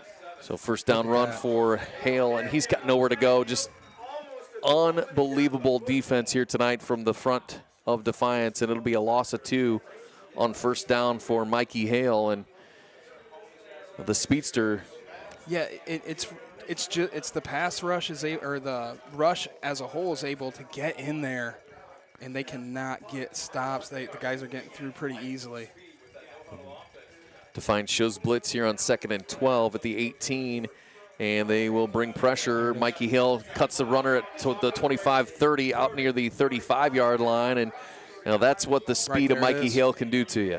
Yeah, his numbers don't show tonight. Longest carry so far, 12 yards, but pops off. It looks like about 17 there. And here we go with tempo. Bath already at the line. First out and 10 at the 36-yard line, and they'll give it again to Hale, and he'll be swallowed in the backfield. Maybe back to the line of scrimmage, but nothing really going there. And obviously, the goal of running tempo, Brent, you're trying to get the defense caught on their heels. And when you got a back like Mikey Hale, who, again, Coach Cooper said fastest guy we've seen all year, that's an opportunity where you catch Defiance, sleep it a little bit. He can break one big. Big time. Yeah, and you see a team that, like we said, they don't have a lot of guys that play both ways, so pretty fresh out there. Minute 52 to go, third quarter. Second down and 10 at the 36-yard line. Welsh back to pass, looking for it all on the far sideline. He's got a receiver, and he just throws it out of bounds. And, we've seen that. Yeah. They've run that pass play over and over and over again. They love to throw that route down there on the sidelines and get them deep, but I think three out of the four have been out of bounds. Yeah, that pass there was about 8 to 10 yards. It looked like out of bounds here. So third down at 10 now. Defiance looking to get off the field here. And Welsh will roll to his left. He'll throw short of his intended receiver, and he was looking for Skylar Lehman. And I'll tell you what, that pressure from Defiance again, and when you get hit as many times as you do, like Zach Welsh has hit tonight, I think he probably had more time than what he thought. Rushed it quite a bit. And that ball was a good 5 yards shy of in front of his receiver into the ground. Yeah, and you're definitely right. That's from the pressure that they've continued to have all game. And as soon as he got a little bit of space and saw maybe a possible receiver open, he tried to get rid of it quick. And really, like you said, he had a little more time. We weren't on his back yet. Carson Myers into punt as Bath was short a guy. If you're a Notre Dame fan, you know what that feels like. Explain it. Snap in the ground, and he's going to be hit as he punts. If this isn't a penalty, then the first one shouldn't have been. No. Maybe he got a piece attempt. of the ball. Yeah, legit block attempt. And we got to run all the way down to the 30, 25-20, as Wilder is hit by the punter. And he's going to talk a little smack afterwards, but the fact of the matter is he returned that punt all the way back to where you kicked it from. Right inside the red zone. Great return by Anthony Wilder there. There's a little bit of confusion, obviously, with all the pressure. Right. Who knows what's going on? Yeah, dropped on the snap, and it seemed to sit on the turf for an extra second there. Definitely applied pressure. Definitely contact on the kicker there. Definitely. So hard hit. If he had made contact with the football, he's gold. So that was a legit block attempt. Yep. They're not pleased about it on that sideline, and understandably and maybe so. he got a piece of the ball. It's going to be timeout. 17 yards inside our Stanball Jewelers red zone. Bath going to burn a timeout. Frank Russell, I think, wants to regroup here. Sure, I think he does. I think they've maybe caught a little bit of a bad break from time to time here, but the bottom line is what's happening on the offensive line and the ability to constantly apply pressure has really thrown their offense out of whack. Then you get into a position like that where you're pinned deep, fourth and long, you've got to punt. You're under a lot of pressure there. A little bit of a bad snap results in they saved it a little bit there. They got a good kickoff, and the coverage wasn't there, and we were able to get right down the field and get inside the red zone. So this is a big play, sitting at about a minute 20 to go in the third quarter. If you're able to punch it in, especially punch it in quick, you're a 3-score lead going into the fourth quarter. Today, Kristen Stanton, attorney at law, timeout. 21-7 Defiance over Bath here, minute 20 and 2, Brent, 28-7. You're now knocking on the door of that 30-point. It's only 21, but two scores here, and we get running clock, and you and I can go home early. Yeah, and if you think about it, as quick as they've been able to put up points here at times, especially when they start on this side of the field, if they can punch one in quick here, they're a turnover or a big, 3 and out from getting the ball back and rolling us into that. And 6 minutes into this game, we were looking at each other saying, "Yeah, we knew these boys were pretty good here on the Bath side, but wow." First and 10 at the 17 inside our Stanball Jewelers red zone here tonight. As Brez Ziffel will keep it on first down. He'll lower the shoulder inside the 15. Good, solid, hard run there from Brez Ziffel on first down. Yeah, we haven't seen the Brez keep it and run, especially design keep a whole lot there. So a little bit of a wrinkle and got the ball forward and got some positive yards. Clock spinning under a minute to go, third quarter. 21-7 Defiance.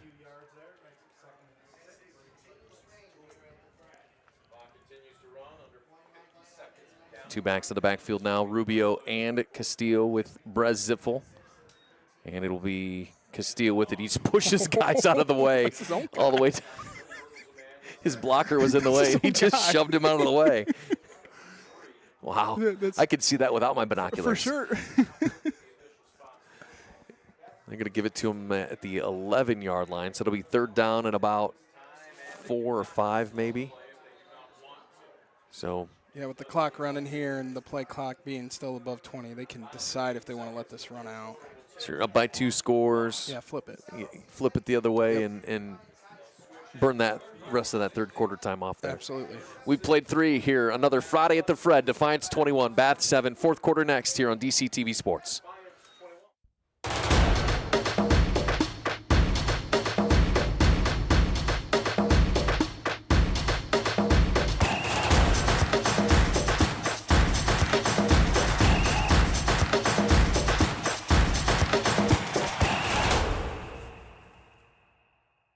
Doing neighbors. Who's doing? Welcome back to. Welcome back to Fred J. Brown Stadium. Small at the mall. That was a 4th down and inches. Yeah. That was very small there. Yeah, it very was. You all right? No, I'm good. Okay. I'm good. So final 12 minutes here on this Friday at the Fred.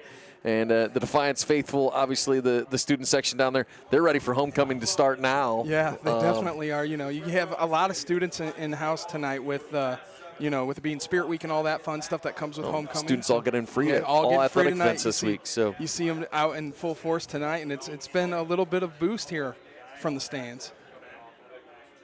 So a huge third down coming here for Defiance. Obviously, we talked, Brandon, continue that momentum that really they've carried since about midway through the first quarter here tonight. Yeah, definitely have. I mean, offensively, they didn't convert with any points, Defiance, in the first quarter, but it just seemed like they were grabbing that momentum that they had lost from the first touchdown for the Bath side.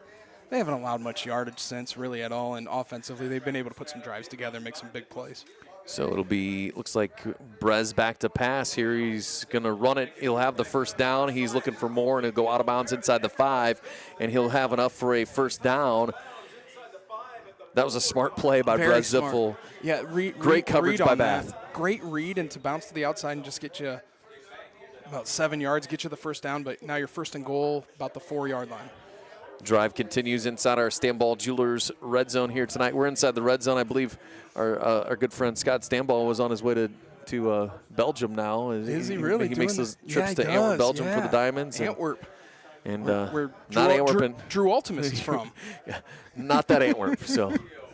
So first and goal from the 4. And Ziffel will hand it off as Rubio has it. He'll be hit in the backfield and dropped at the 10. Good tackle. It was not sure who had the hand on him there, but it was kind of like holding on for life because it really was. Abel Rubio was looking to get into pay dirt there, but nice defensive play there by Bath. Yeah, it definitely was. You obviously don't like to see a 6-yard loss push you back to first and goal there at the 10, but great tackle, able to wrap up Abel Rubio and kind of push him back and keep him in fold there. So good play by the defense at a much-needed time. Second and goal now at the 10. Clock again rolling here. That's the most important part for Defiance. Keep the clock spinning. Back to pass is Zipfel. He's got Castillo across the 5. He'll get back about to the original line of scrimmage at the 3. So that's a huge gain there. It makes it third down and goal now at the 3, Brent. 3rd and 3, basically very manageable for Defiance. Yeah, it definitely is. You know, you get a chunk of the yardage back there on the catch and run by Brogan. Third down and goal here at the 3, you've got a lot of plays you can use. Again, you lean on Brogan a lot, but, man, you can maybe catch him off guard here with Brez in his legs. He can move.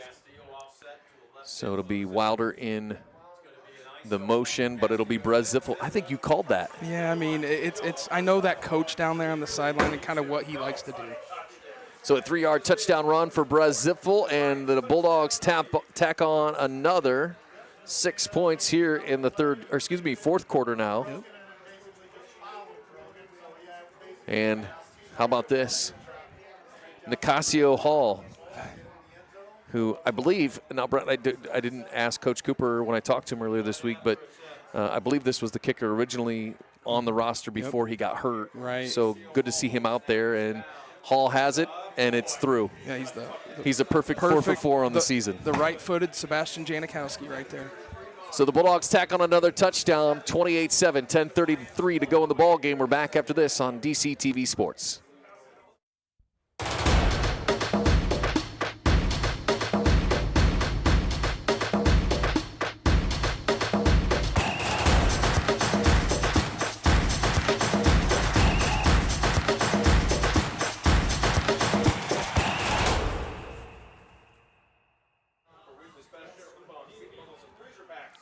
Welcome back to another Friday at the Fred. Josh Bush, Brent Routon with you here on DCTV Sports. Thanks for watching live on YouTube tonight as the Bulldogs have opened up a 28-7 lead over Bath. And well, all the talk here coming in was a Bath team that was 0-10, scored 44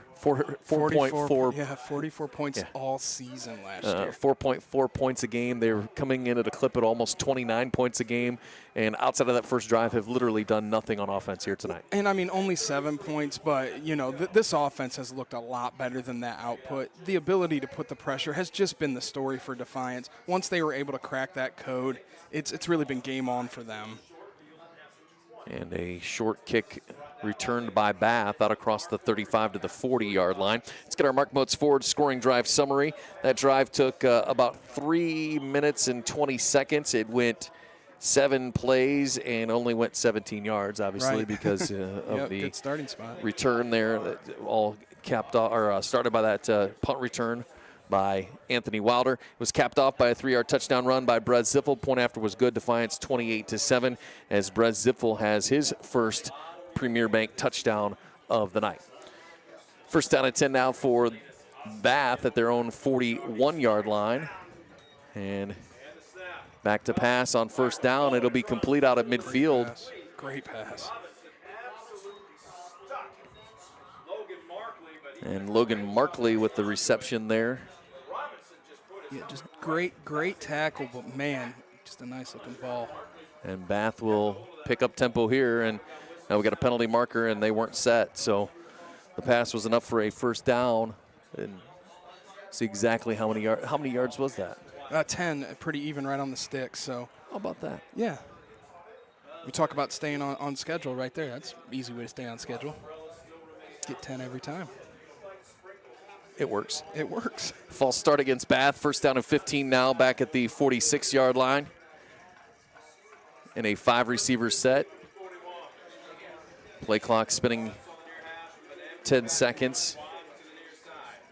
8, and they'll just keep it with Welsh up the middle, and he'll be tripped up as he falls forward. Kelton Gibbs. How many times have we called his name tonight? There's been a couple studs on defense. I don't know if we could put anybody on top of to this point of Kelton Gibbs, but man, they have played great tonight, and he has played phenomenal. So it'll bring up second down at about 13. Welsh back to pass. He'll hit a sweet spot in the zone again. That was complete, I believe, to Kane Sullivan. 45-yard line of Defiance, and it'll be complete. Going to be short of the first down by about 6 or 7 yards. But a much more manageable third down here for this Bath offense as they quickly get to the line. He's got a back in the backfield. Back to throw. Pressure coming. He'll go across the middle to be caught. What a great catch there, Skylar Lehman. And that was a huge catch for Skylar Lehman. He had defenders draped all over him and kind of almost picked that up off the turf. Yeah, he really did. That was a tremendous catch. All the way down to the 34-yard line. First down and 10. Bath checks the sideline for the play. They're ready to go already. 4-receiver set. Hale in the pistol formation behind Welsh, and he's back to throw, goes across the middle again. It'll be almost intercepted. It was a pass that sailed on Welsh.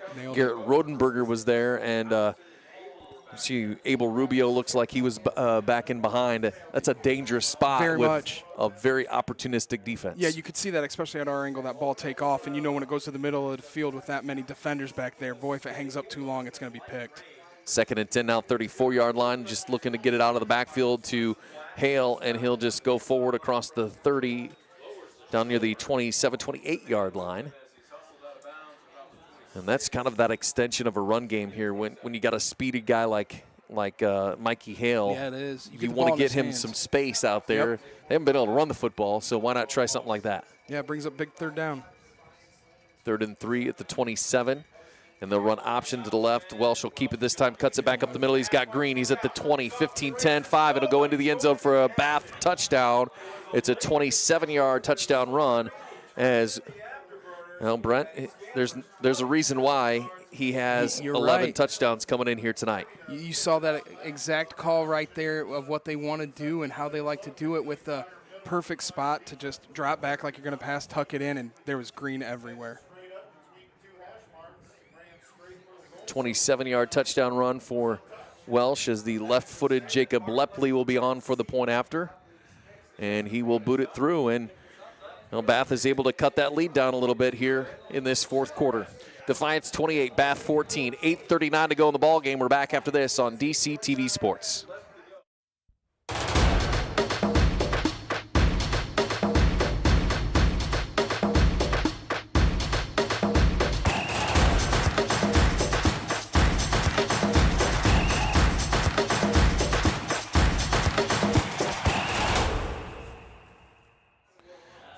Welcome back to Fred J. Brown Stadium. Josh Bush, Brent Routon with you here on DC TV Sports. Defiance 28, Bath 14, 8:39 to go in the ball game. And Brent, that touchdown, this different little complexion now in the final 8.5 minutes. Yeah, it does change it. I mean, we're at the point just inside 9 minutes that we could see onside kick here. I don't know. Maybe it's a little too early for that. But two-score game is either way, if you're Defiance here, the key, getting the ball is at least at minimum, stretch out some first downs, get 2 or 3. Even if he doesn't lead to points, be able to chip off 3, 4, 5 minutes off that clock. Well, Defiance in the second half offensively has kind of been hit or miss. They've had a couple of drives that have sputtered, not done anything, and then they've had a couple of drives that they've sustained a couple. They had a big 55-yard touchdown run from Anthony Wilder. They had a short field position on the punt, able to punch that in. So hit or miss here. I don't know if you take the chance of giving them short field possession again. Yeah, no, it's a great point. I mean, it seems like with Defiance is locked in, they've had their moments that, man, they've looked sharp and almost, can't miss a beat. But well, we're going to line up here for an onside kick. Yeah, let's see what happens here. He's a left-footed kicker. Remember that. We do have a guy deep. Check that. It'll be Myers. And it will be an onside kick. It'll be fallen on by Defiance. It's like 15 fell on it for Defiance. That's 45, Jordan Wright. So yeah, hands team out there. They weren't taking any chances, and sure enough, lined up for the onside kick. That was definitely in that tweener spot. 2 minutes less on the clock. It's an automatic there. But was wondering if they were going to put their defense up there and see if they can make a big stop. They'll have to now. 8:38 to go in the ball game. Defiance will take over at their own 47-yard line. First down and 10 for the Bulldogs. And you got to imagine you're probably going to see some Brogan Castile here to get the clocks churning here and maybe force Bath to. And it's a little early to start taking timeouts. Yeah, I still, as much as you do need the clock moving, you're not going to go conservative too much here. I wouldn't be shocked if Coach Cooper just dialed up a bomb here or something quick, just to see if we can take a chance and get some quick points. You know what they say when you take a chance. Yep, sometimes it works. Castillo on first down. He'll fall forward. He's going to get 3 or 4 yards just falling forward. 4 yards, hit at the line of scrimmage, gets 4. So Brogan Castillo, I believe he had 102 at halftime. 102 and had 100 in the first quarter right at early in the second, and sticking on 114, but in somewhat of a positive, they haven't had to beat him up and rely on it as much. And still recovering from that you keep him fresh. Injury early in the season. But, he's kind of like a good closer, kind of like Emmanuel Claus. Say, he's your guy right now. Send him out there, close the game out. Play clock at 5. Defiance has got to get this one snapped. Play clock at 3. They'll run the fake the jet sweep, and it'll be Castillo with it off right tackle. Goes into Bath territory, falls forward to the 48-yard line. So a gain of 2. It'll be 3rd down and 5 now, and that's exactly what you want to do again. No rush here now at this point, but keep the ball on the ground. And you're at 3rd and 5 here, 3rd and manageable. We'll see what Coach Cooper dials up here. Clock spinning 7.5 and rolling in the ball game. We'll have 3 receivers to his left, single receiver to the far sideline, and Ziff will roll to this near sideline, looking to throw. He'll be intercepted at the 40-yard line. It went a very ill-advised pass there, and that will be picked off. Wasn't sure. It looked like 22. Yeah, it did. Was That's deflected. The Shark. Yeah, the Shark. Keaton Vernon, and when you roll to your left, Brent, you're kind of going against the grain, and then he kind of let that one float a little bit, and that's in the danger zone. Yeah, definitely not the easiest pass in the world to make there, but at the same time, he took a chance, and sometimes you got to do it. Take a chance, and a tipped ball ended up in the defender's hands. So You talk about for Bath, though, enormous play to get it and have the ball at midfield, right? 7 minutes to go. Defiance only knocked off about a minute and a half off that clock. So first down at 10 midfield here for Bath is maybe feeling a little momentum. It'll be completed to loss. Yeah. I mean, talk about a Mikey break. Hale. One of those that doesn't, you're not going to look at that and be like, is it a huge play or anything there. Big time break with him falling down there. He could have, at any point, can break one for a long one. 48-yard line now, 2nd and 12, and we got a stoppage on that far sideline. And everybody's quiet. I don't know why they stopped the clock. I don't think anybody does. So that's right in front of me. I can press it if you want me to press the button, get it running. There we go. We got it. The official on the far sideline stopped the clock. I don't know what he did. Yeah, I'm not sure. So another question for the officials here. Across into Defiance territory, it'll be caught and immediately hit is Kane Sullivan. He'll gain about 6 or 7 to the Defiance 46-yard line. Empty backfield now for Welsh, and he's going to run it right up the middle, and he's got room to go. He'll slide down across the 40. He's got the first down. That's the first time we've seen him run away from getting hit, so smart play there. He needed 8. Got it. And Kelton Gibbs that's not is good. Limping off. He's going to come off. Fall down. Get on the turf. Come on. There we go. Get off. So this will force the clock to start here. That's big. That's big because hopefully maybe we're looking at just a cramp. I don't know, though. He's trying to run this one out of here on the He near is definitely sideline. not too concerned. He's just trying to run it out. So he's played great tonight.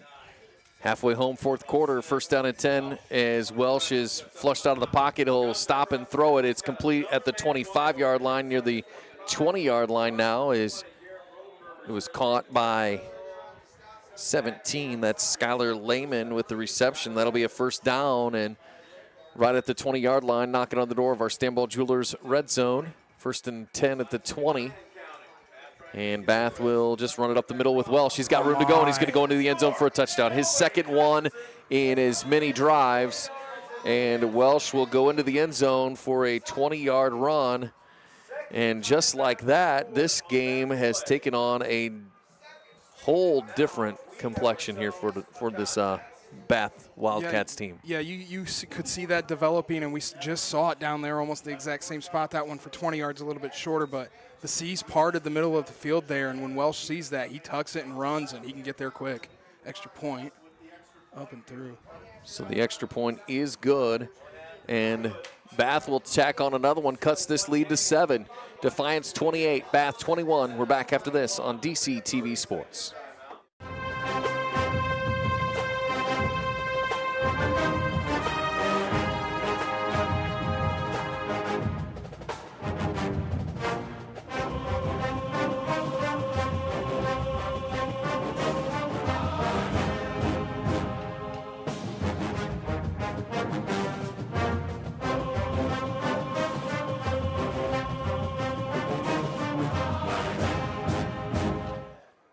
.5:42 to go in the ball game. Defiance 28, Bath 21. I can almost guarantee we're going to see an onside kick here, but let's get our Mark Motes Ford scoring drive summary. It took just 5 plays. I don't know if they will, Josh. 50 honestly. yards, $120. Yeah, with 5.5 minutes, that happened so fast.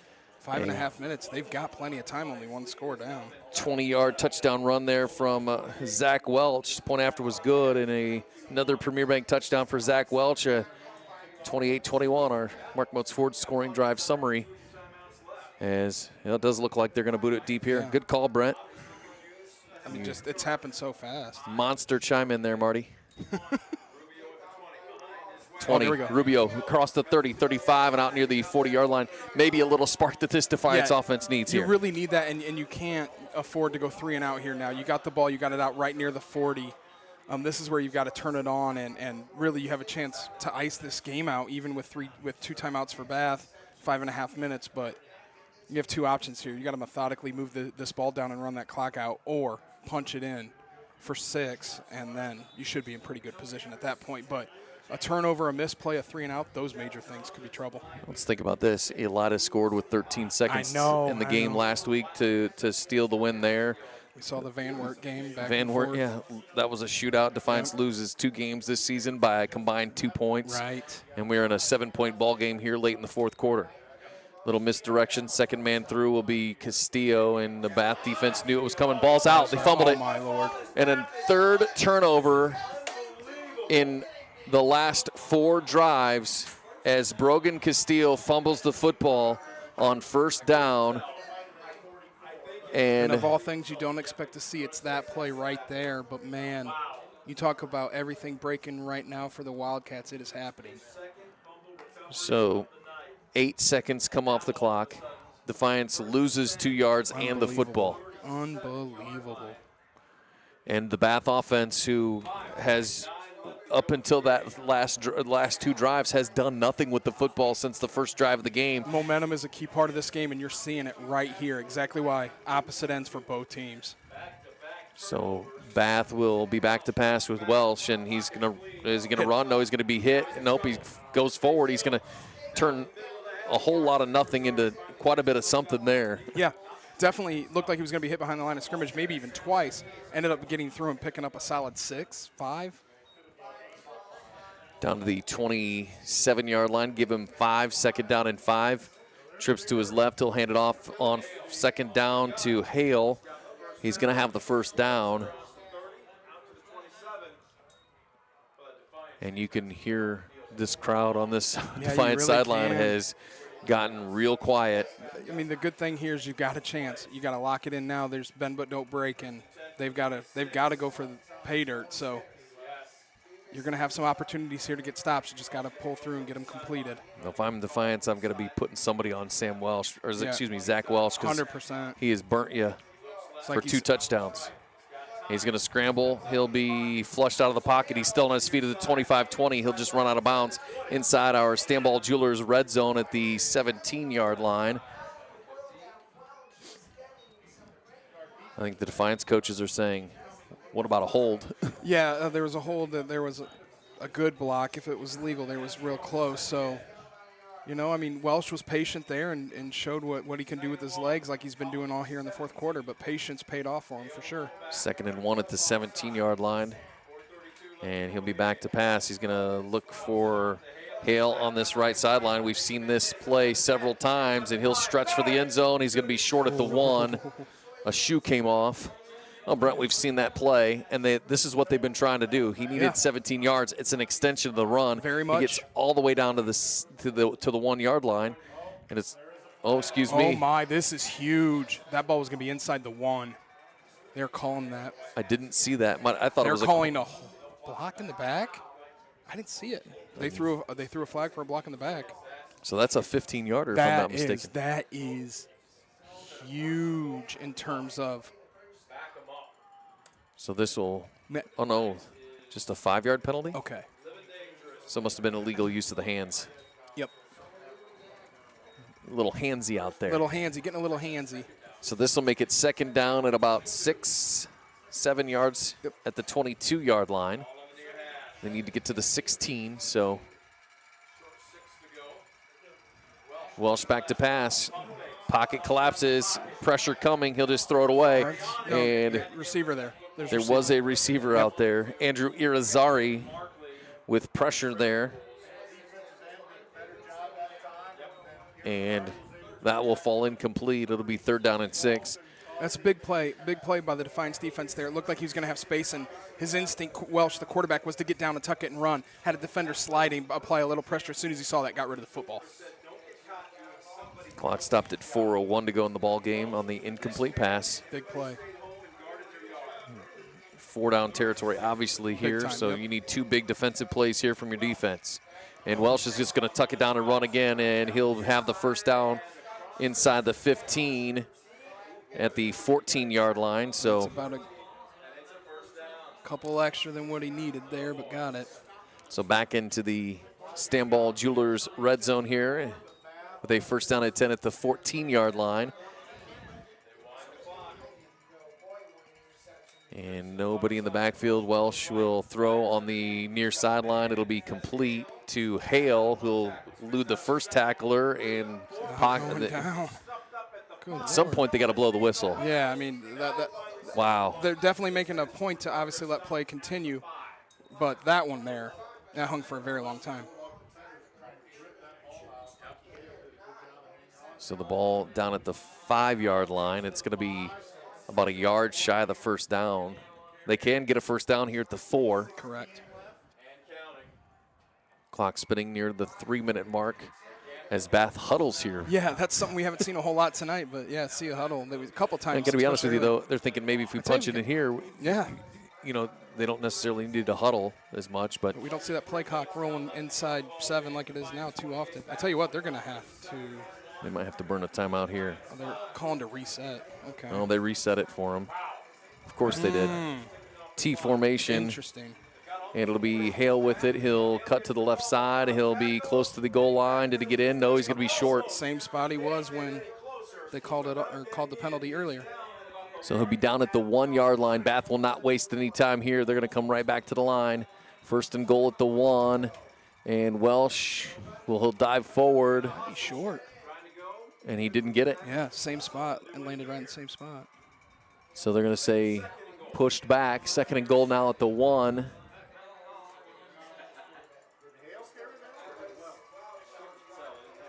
Clock rolling here. We still a lot of time. 2:15 and counting. Second and goal from the 1-foot line. Bath will If you huddle again. Yeah, if you need your defense at any point here to make a big play, it's coming up right here. Second down and goal from the 1. Welsh under center. And he'll go back to Hale, and he'll go into the end zone for a touchdown. So Hale will have a 1-yard touchdown run, and Bath is a point after away from tying this football game. What are they going to do? I tell you what, Josh, I wouldn't be shocked if they do go for 2. They're going to do it. Oh, my Lord. Wow. Well, they've chunked off yards like it's nobody's business here. And this has been the season for the Bulldogs in terms of when they've ran into issues. It's been tight games, late in games. This is incredible. This is, tell you, 28-27. defense has played great tonight. This is the time when you got to make another play. Timeout. And Defiance will take a timeout. It's a Kristen Stanton attorney-at-law timeout. We'll take it with him. 28-27, Defiance leading it. We're back after this on DCTV Sports.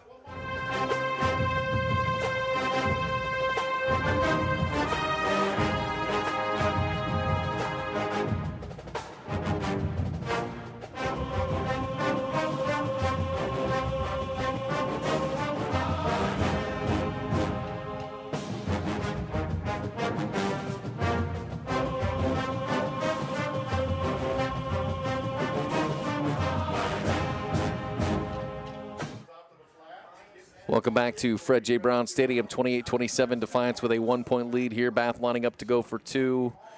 Brent, I mean, Defiance is 5-2. They've got 2 1-point losses. And now we're in another tight ball game here in week number 8. Yeah, we talked about, not getting conservative too early. It doesn't feel like we did. It's just a matter of every single break that could be had here, especially in the fourth quarter, has went the way of the Bath Wildcats. And they haven't missed the opportunities. 2 fumbles and an interception. Yeah, and right here, when they punch that in, instantly you have to think, are they going to kick? They may see their opportunity to win the football game right now. Now, with 2 timeouts and virtually 2 minutes, there's plenty of time. Sure. But the Defiance offense hasn't exactly been burning it down here in the second half. And, it's 2 different ball games based off this play right now. This is going to be it.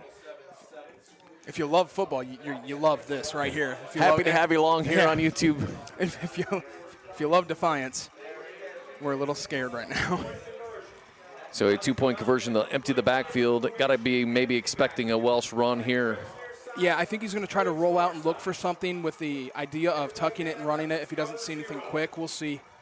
He's had a ton of success up the front, Timeout, and then Bath is going to burn a timeout now. Make some sense. Look at the defense. So it's another Kristen Stanton attorney-at-law timeout. Let's take it with him. $1:58 to go in the ball game. We're back after this on DCTV Sports.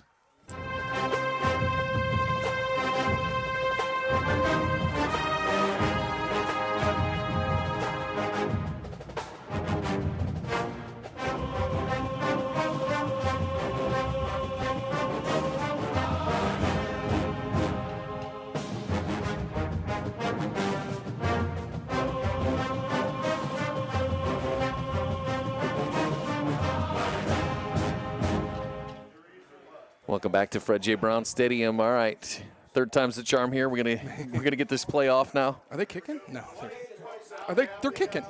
Now they're gonna kick the extra point. This has been. Oh my No, goodness. I'm not gonna lie. This sequence has been kind of awesome. the lineup twice, both teams timeouts. Just eat timeouts. Now they'll kick. Hey, let's get after this kick. So here we go. The point after from Bad Lepley snap, bad and a snap. bad snap. And it'll be blocked. Oh my! Oh my! Anthony Wilder gets in there Talk and blocks about it. a football play right there. Wow. Oh, Maybe the biggest play of the Lord. season. Oh yeah, I mean that is incredible. You saw a little bit of a bad snap, Wilder, but it was like the entire line had jumped through. Blue jerseys everywhere. Boom, pawn football, big time football play by big time football player right there. And the Defiance sideline is ecstatic about that one, as they should be. Man. And wow, you dodge a bullet there. And, you know, we talk about the sequence, right? They line up, go for two. Defiance calls a timeout. Line up, go for Yeah. two. Bath calls a timeout. You decide to kick the extra point, Man, and it's blocked. I mean, come on. Here's the thing, though. And I Josh. gotta be honest with you. Josh. Lepley was 7 for 7 Yeah. coming in. He hadn't missed, and then he made all of No, them he tonight. made them all of them tonight. But here's the thing, though. They're going to onside kick now. So, I mean. And well, remember, though, Bath is down to one timeout. Yeah. So, in theory here, Recover the ball. You could ice this without quickly. with knees. Yeah. So, well, It's gonna be you'd close. be very close. You would run it inside 30 with a punt. Oh, my. yeah. What a huge play there for Defiance. Will this be a 1-point win for I mean, Defiance? let's not go yet. Let's not quite go. Let's not go there too much yet. I mean, in so many ways, I mean, being brutally honest, this has been one of the uglier quarters we've seen all Sure. season. But you talk about saving it a little bit at the end. So, I mean, to this point, Right. it was just intense and a great play at the right time. You know, Anthony Wilder. I mean, I mean- and that's the guy we saw. There was Yeah. 4 or 5 Bulldog yeah, blue there was. shirts there. There was. I mean, the bad snap obviously Sure. is going to Set that play one up, into yeah. it, but it laid on the ground for that half second, and that allowed everybody through. Wilder was just the first one there, so he stood right in front of the foot. So hands team out here for both of these squads is we got 1:58 to go. 11's back there on that side. It Defiance almost poetic 28-27. to get after that ball. And Bath trying to figure out where they're going to kick this one. You got a lot of good hands out there Yeah, for they Defiance. They're coming maybe this way, coming dark. No, take a And timeout. Bath is going to take their final They're running, well, timeout. that I tell you what, right there, Wow. Josh, that's huge. But you can definitely tell what Coach Russell's doing here, 100%. This is it for him. You know, align them, give us a different look here. Maybe see if he can surprise a little bit. I'm going to guess they're going to come out and run it to the same side that they kicked earlier, and they know that's probably the strong side. Sure. So that was just to maybe give them a little look. Well, if that you was look slightly on this different. near side, you got Brogan Castillo and you got Garrett Rodenberger. Irizarry was down Right. here. You got some good hands on this side, but you're thinking probably going to go to the other side. You got a bunch of good hands over Yeah. there. You got probably your best hands down Yeah, here. and you got Rubio. You got who else up there? So you got TJ Kellermeyer. Kellermeyer. Yep. You've got Andrew Rubio, Irizarry. Antonio Lopez. So we'll see. Bath is going to stack the far sideline. Yeah, I'm going to think they're going to go towards the Bass sideline here. It seems like that's where they're strongest. And we'll see where they're going to go here. Onside You kick. got to send 5 the other way. And it will be fallen down. on, There we and go. a huge Yes. play there. That should do it for Defiance. Tremendous. And that was Abel Rubio with the football. What a huge play Yeah, there. it's- Abel Rubio, one of the guys you want. Yeah, 100%. I mean, if you could handpick a guy, he might be it. So, I mean, right there, you set him up perfectly. They came out and gave the fake look there and didn't really fool anybody. So went right back to their strong side, which happens to be where our hands were. Well, let's So be honest here. Defiance got to keep hold of the football here. Yeah, I mean, nothing silly can't here. be botching snaps. Right. I mean, and, as this year's went on, as much as I love what Brogan Castillo can do and he's special, you know, I like what Brez can do with his feet, and I really do. You know, So now the officials are trying to get something done here. Well, that'll give Brez Zippel a chance to go over to Coach Cooper. 155. Well, the game clock never started, so we're going to roll 3 seconds off the game clock here to 155. Coach Joe came down and let us know. Yeah.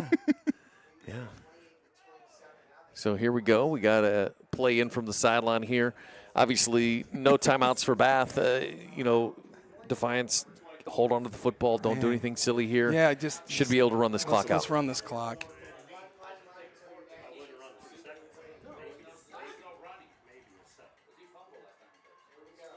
So it'll be Rubio with it on first down, There you and go, your hands guy. he will A little extra. a little extra here fun from there. Bath. That's the old shark out there. I tell you what, though, He's played a dynamite game. he can play football. I'm sorry, excuse me, that was Wilder with the carry. He'll have 2 out to midfield. So Defiance will.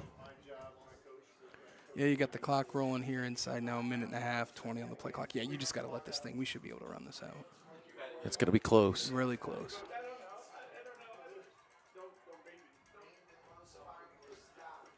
Play clock at 10 here as Defiance will come to the line. And again, you just got to be smart here. Hold on to the football. You know Bath is going to be trying to knock it out, and Castile will just Flag, of course. double it up, and we're going to have a hold. Yeah, it's going to be a hold. So that does not help anything. That doesn't help at all. Punches you back, stops the clock. That's nothing good there. Of any time, then you don't want a penalty. It's right there. Well, with second down still. So they're going to decline the penalty. Yeah, they have to, looking at it. Yeah, 'cause you want them to punt. Yeah. You got to try and force them to punt here. That's going to at least bring up third down to where Defiance can run this down to about 20-ish seconds by the time they'll have to make a decision, which So the clock will start spinning here. Yeah, you're going to see a And run. remember, though, it's only a 25-second clock here. So Yeah, so it's going to be real tight. I think right here you do just take the knee inside 40 and you walk, right? yeah, you can. Patriot formation time. Let's line it up, boys. So wait till it gets under. They should be able to get under 40. And then as Bath cannot stop the clock anymore. We're under 40 now, so take a knee. And There you go. Zipfel will do just What that. in Oh, the he's going to world are throw we the doing? football. Okay. Did he catch it? If he didn't catch They it, caught it. Okay, they're going to say he caught it at the 45, so he loses 5 yards. I don't know why you don't just take a knee. I don't think Coach Cooper knows why he didn't take a knee either. So, Okay. Interesting. I mean, the clock will run out here. Yeah, we got the win.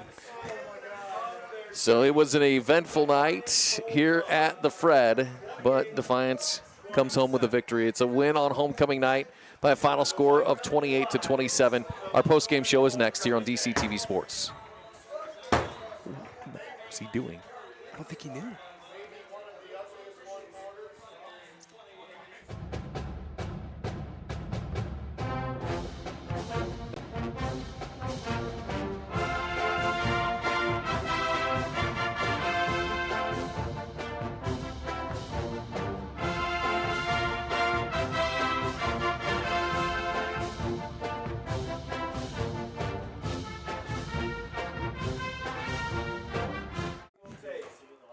Welcome back to Fred J. Brown Stadium. Josh Bush and Brent Rotten with you here tonight as the Bulldogs hold on to win here by a final score of 28-27 as we get going on our Brunswick Eye and Contact Lens Center postgame show. Brent, that was as stressful as an ending to a game, and we've seen some stressful ones this year so far. That's as stressful as an ending of a football game as we've had all year. It's really nice to be on the end of a one-point game this time and get that win. It just in one of the most uncommon quarters with everything that went wrong, and then with that big block punt, and still you ran into recovering the onside kick and running the clock out. That still brought a little bit of hiccup. So Defiance gets a win, played really, really great 75% of the game, and had their spots. And, you see that with a team that's still taking that big, giant step into being a legit, league contender and all of that. But at the end of the day, 28-27 is a win. You'll take it. You maybe don't love it, but you take it. Well, Defiance, your winner here tonight as they improved to 6-2, 5-2 in the Western Buckeye League, and will be on the road at Salina next Friday night. Our Brunswick Eye and Contact Lens Center postgame show rolls on next here from Fred J. Brown Stadium. Bulldogs winner 28-27 here on DC TV Sports.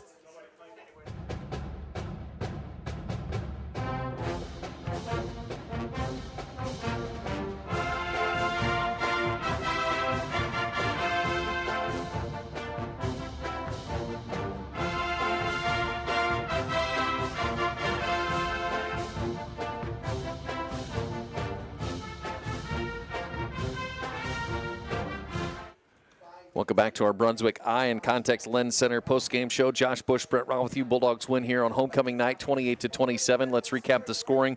Bath got on the board first in the first quarter.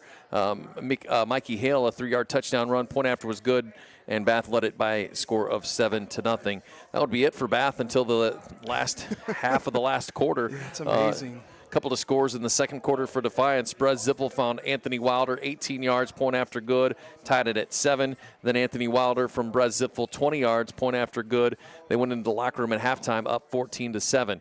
Defiance would come out real quick in that third quarter, got a 55-yard touchdown run from Anthony Wilder. Point after was good, 21-7. And then in the start of the fourth quarter, Brez Zippel will go in from 3 yards out, point after good, 28-7 with 10:33 to go in the ball game. And that's where it started to get interesting. The turnover bug hit Defiance pretty good, and then it was all Bath after that on the scoring. Welsh, a 27-yard touchdown run with 8:39 to go.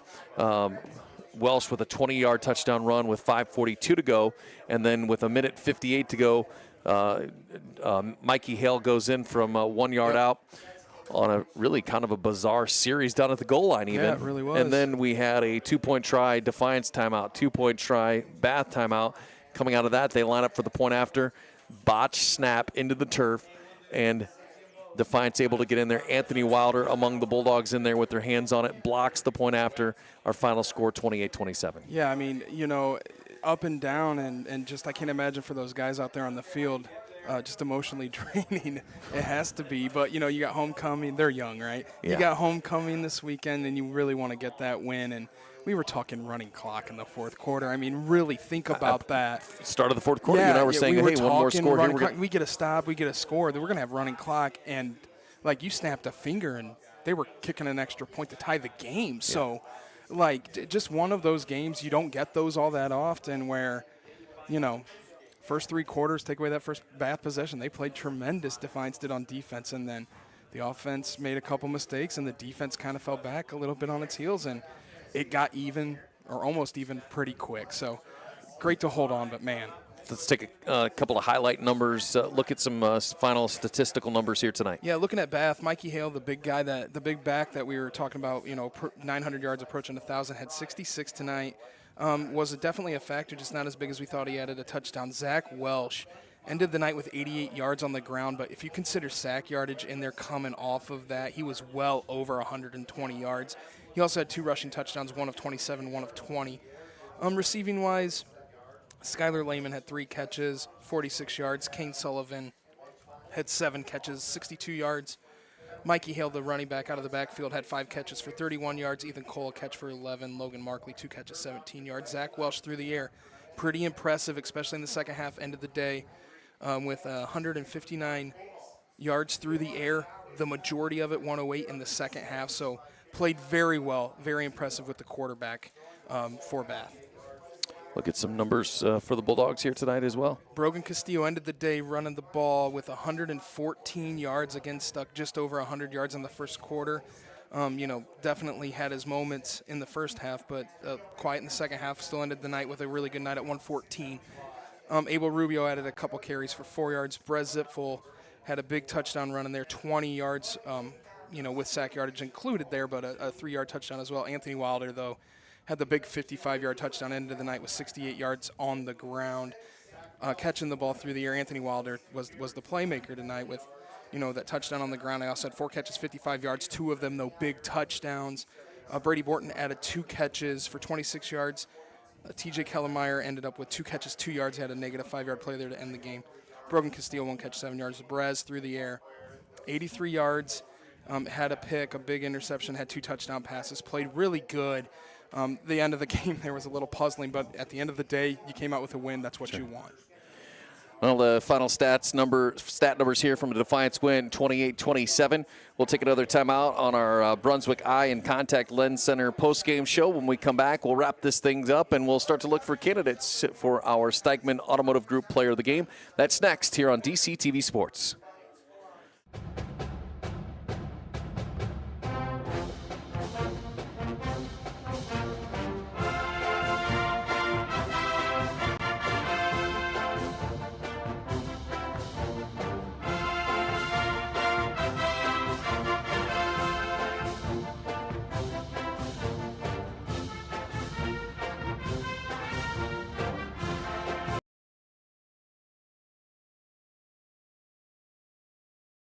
Share with you on DCTV Sports as, it was, I don't know, it was kind of an up and down night. I don't know what to say, but. To everybody still watching now, they're as passionate as we are if they're still hanging on right now. Sure. And so we're talking to them, and we're exhausted. If you're following at home and you're still on, you're exhausted too, I imagine. So it was a heck of a football game, but a win nonetheless, and had a couple of guys just play phenomenal tonight. Well, let's take a look at a couple of candidates for our Steigman Automotive Group Player of the Game. Let's start, Bath, talk about a couple of guys that stood out to you tonight for the Wildcats. Yeah, definitely. Number one, first and foremost, we were really hyped to see Mikey Hale play and take nothing away. He played a really good game. Just wasn't the factor, I think, that we anticipated going in. Sure. That quarterback, Zach Welsh, impressive. He throws a pretty good ball, little inaccurate at times, but, man, how he's able to read a defense, notice when there's space and run. He had 88 rushing yards and 2 touchdowns, and he has about almost over 40 yards in sack yardage. Yes. So, I mean, if you really put that all into play, you know, he did a great job. He was the lead go over on that side. Skylar Lehman had, 3 catches. Kane Sullivan, 62 yards, but, grabbed 8 balls. That's a good day, more of a possession type day, but overall, that quarterback played phenomenal tonight. He did. Well, let's take a look at some Defiance Bulldogs here tonight, and I'll tell you what, I'm gonna kind of throw this at you, but let's start with the defensive line here tonight because we talked about how they were going to be undersized. They're going to be going against guys that aren't going to be playing two ways, and a lot of times 3 guys rushing the quarterback, sometimes a 4th guy coming in there, and I will tell you right now, they absolutely did their job tonight. Yeah, they really did. I mean, you can say a lot about them every night, but tonight was special. Kelton Gibbs leading the horse up there. They've got a couple guys that you really look at. If you watch this game like we did and we're in on this, you know that there's 2 or 3 names that really stick out. Side note, Joey Robinson played a phenomenal game on defense. Sure. How about Garen Roberger? Yeah, Garrett Rodenberger, and I think we say his name every game because it's just the type of guy and type of football player he is. Kelton Gibbs was just phenomenal tonight. He had a stretch there where he was getting in the backfield, I think, about 6 out of 6 plays and sacking 3 times and then knocking the quarterback down. So we're going to throw something else at you here. Nicasio. Yeah, Hall. I know. I mean, we haven't seen a kick all season from Defiance. He's 4-4, and listen. I know it's just a point after, and people could say that it's just a point after, but he hasn't kicked a point after in a game. Realistically, we talk about if he's here all year, what's our record? Sure. Think about it. Yeah. So, how important is that? We won by 1 point tonight. All those extra points, 4 of them. Think about it. Yep. We could be in the same spot we've been a couple times this year. So, all right, we'll pick one. I'm throwing it at you this week. Listen, you don't do anything all week to get ready for this. You got to finish it off, okay? Padronis, I hope they've got about 8 pizzas because I think I might be buying the rest of them. But, it's got to be Anthony Wilder. He was the X factor tonight. I want to give it on the defensive side, but I just think he made so many darn big plays. One that stuck out to me, and you remember down that right sideline, they tried it about 3 times. They tried that little go right down the sideline. And not only is he a great offensive player, he's a great defender. He had the punt return that got them over here. I agree with you tonight, Anthony Wilder. I know you I feeling love Kelton Gibbs. You're putting it on me because I didn't want to make the decision. Yeah, I know. Exactly. I feel terrible, and I know you're like, I'll just let Brent feel terrible tonight and lead this charge. So we would have been wrong no matter what we said there because there's clearly 2 guys, maybe 3 or 4 that really deserved it. Anthony Wilder, without him on the field tonight, that game is completely different. Absolutely. Anthony Wilder, our Steigman Automotive Group Player of the Game. We'll set him up with a pizza from Padroni's Pizza here in Defiance as well. For the Bath Wildcats, again, you're 0-10 last year. You scored 44 points in 10 games. Yeah. You're coming out here. You're competing with teams. You're you're not gonna do this. I mean, you got sophomores playing, Sure, and some juniors, a couple of seniors, but you've got kids out here playing that they've still got so much. They've got so much in front of them over the next couple of years. they're going to be so scary the next few years because they're that good now, and you can tell the coaching difference is making it's just tremendously different. They play hard on defense. They get after it on defense. They love to hit, and they love to hit high.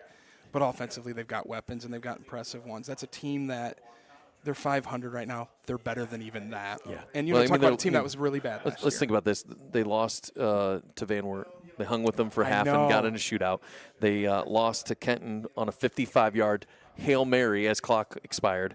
And they were down 28-22 last week to Salina. That got out of hand in the second half. They battled Defiance here tonight, 28-27. 4-4. They're half a dozen of plays away from being 5-2. They're the best 4-4. They probably one of the best 4-4 teams in Ohio. I mean, honestly, I think they really probably are. 4-4, and against the competition that they've got knocked around a little bit by, you know, they're dangerous, and Sure. they're gonna be dangerous. Absolutely. They just need to sneak in, and they're gonna probably have a good shot to do it. If they sneak in, they could be a 14, a 13, a 12. They could knock somebody off very easily. 4-4, 3-4 in the Western Buckeye League. Back home next Friday night to take on Wapakadeta for the Bulldogs. Improved to 6-2, now 5-2 in the Western Buckeye League. Kind of controlled their destiny. We talked about in the pregame show. You like their chances for a playoff game. Got to win out to get something here at the Fred. Yeah, I mean, Salina's the game coming next week, and it's a game we've looked at for a while, and it's going to be the big one if they can find a way and get there. It's going to be something that's special going on, and, you know, they needed the one tonight. You looked at tonight, and I was thinking, man, I hope we're not trap situation here, but it was almost like the trap might have been last week a little bit. So, you know, you knew they would bounce back, and we're sitting here early in the fourth quarter thinking, yep, as planned, kind of as expected, maybe even going a little better than expected. And just like that, 28-27. Well, let's say a big thanks to Jerry Beauty and the entire staff here at Defiance High School. Second to no one in Ohio as far as it comes to hospitality. The best. I want to say a big thanks to our entire production crew. There's a lot of them, and I'm not going to name them by names because I'll leave somebody out and then I'll feel bad. So for Brett Roughton, this is Josh Bush saying good night from Defiance High School, where your Bulldogs are a winner tonight on homecoming by a final score of 28-27. You've been watching high school football here on DC TV Sports. Good night, everybody.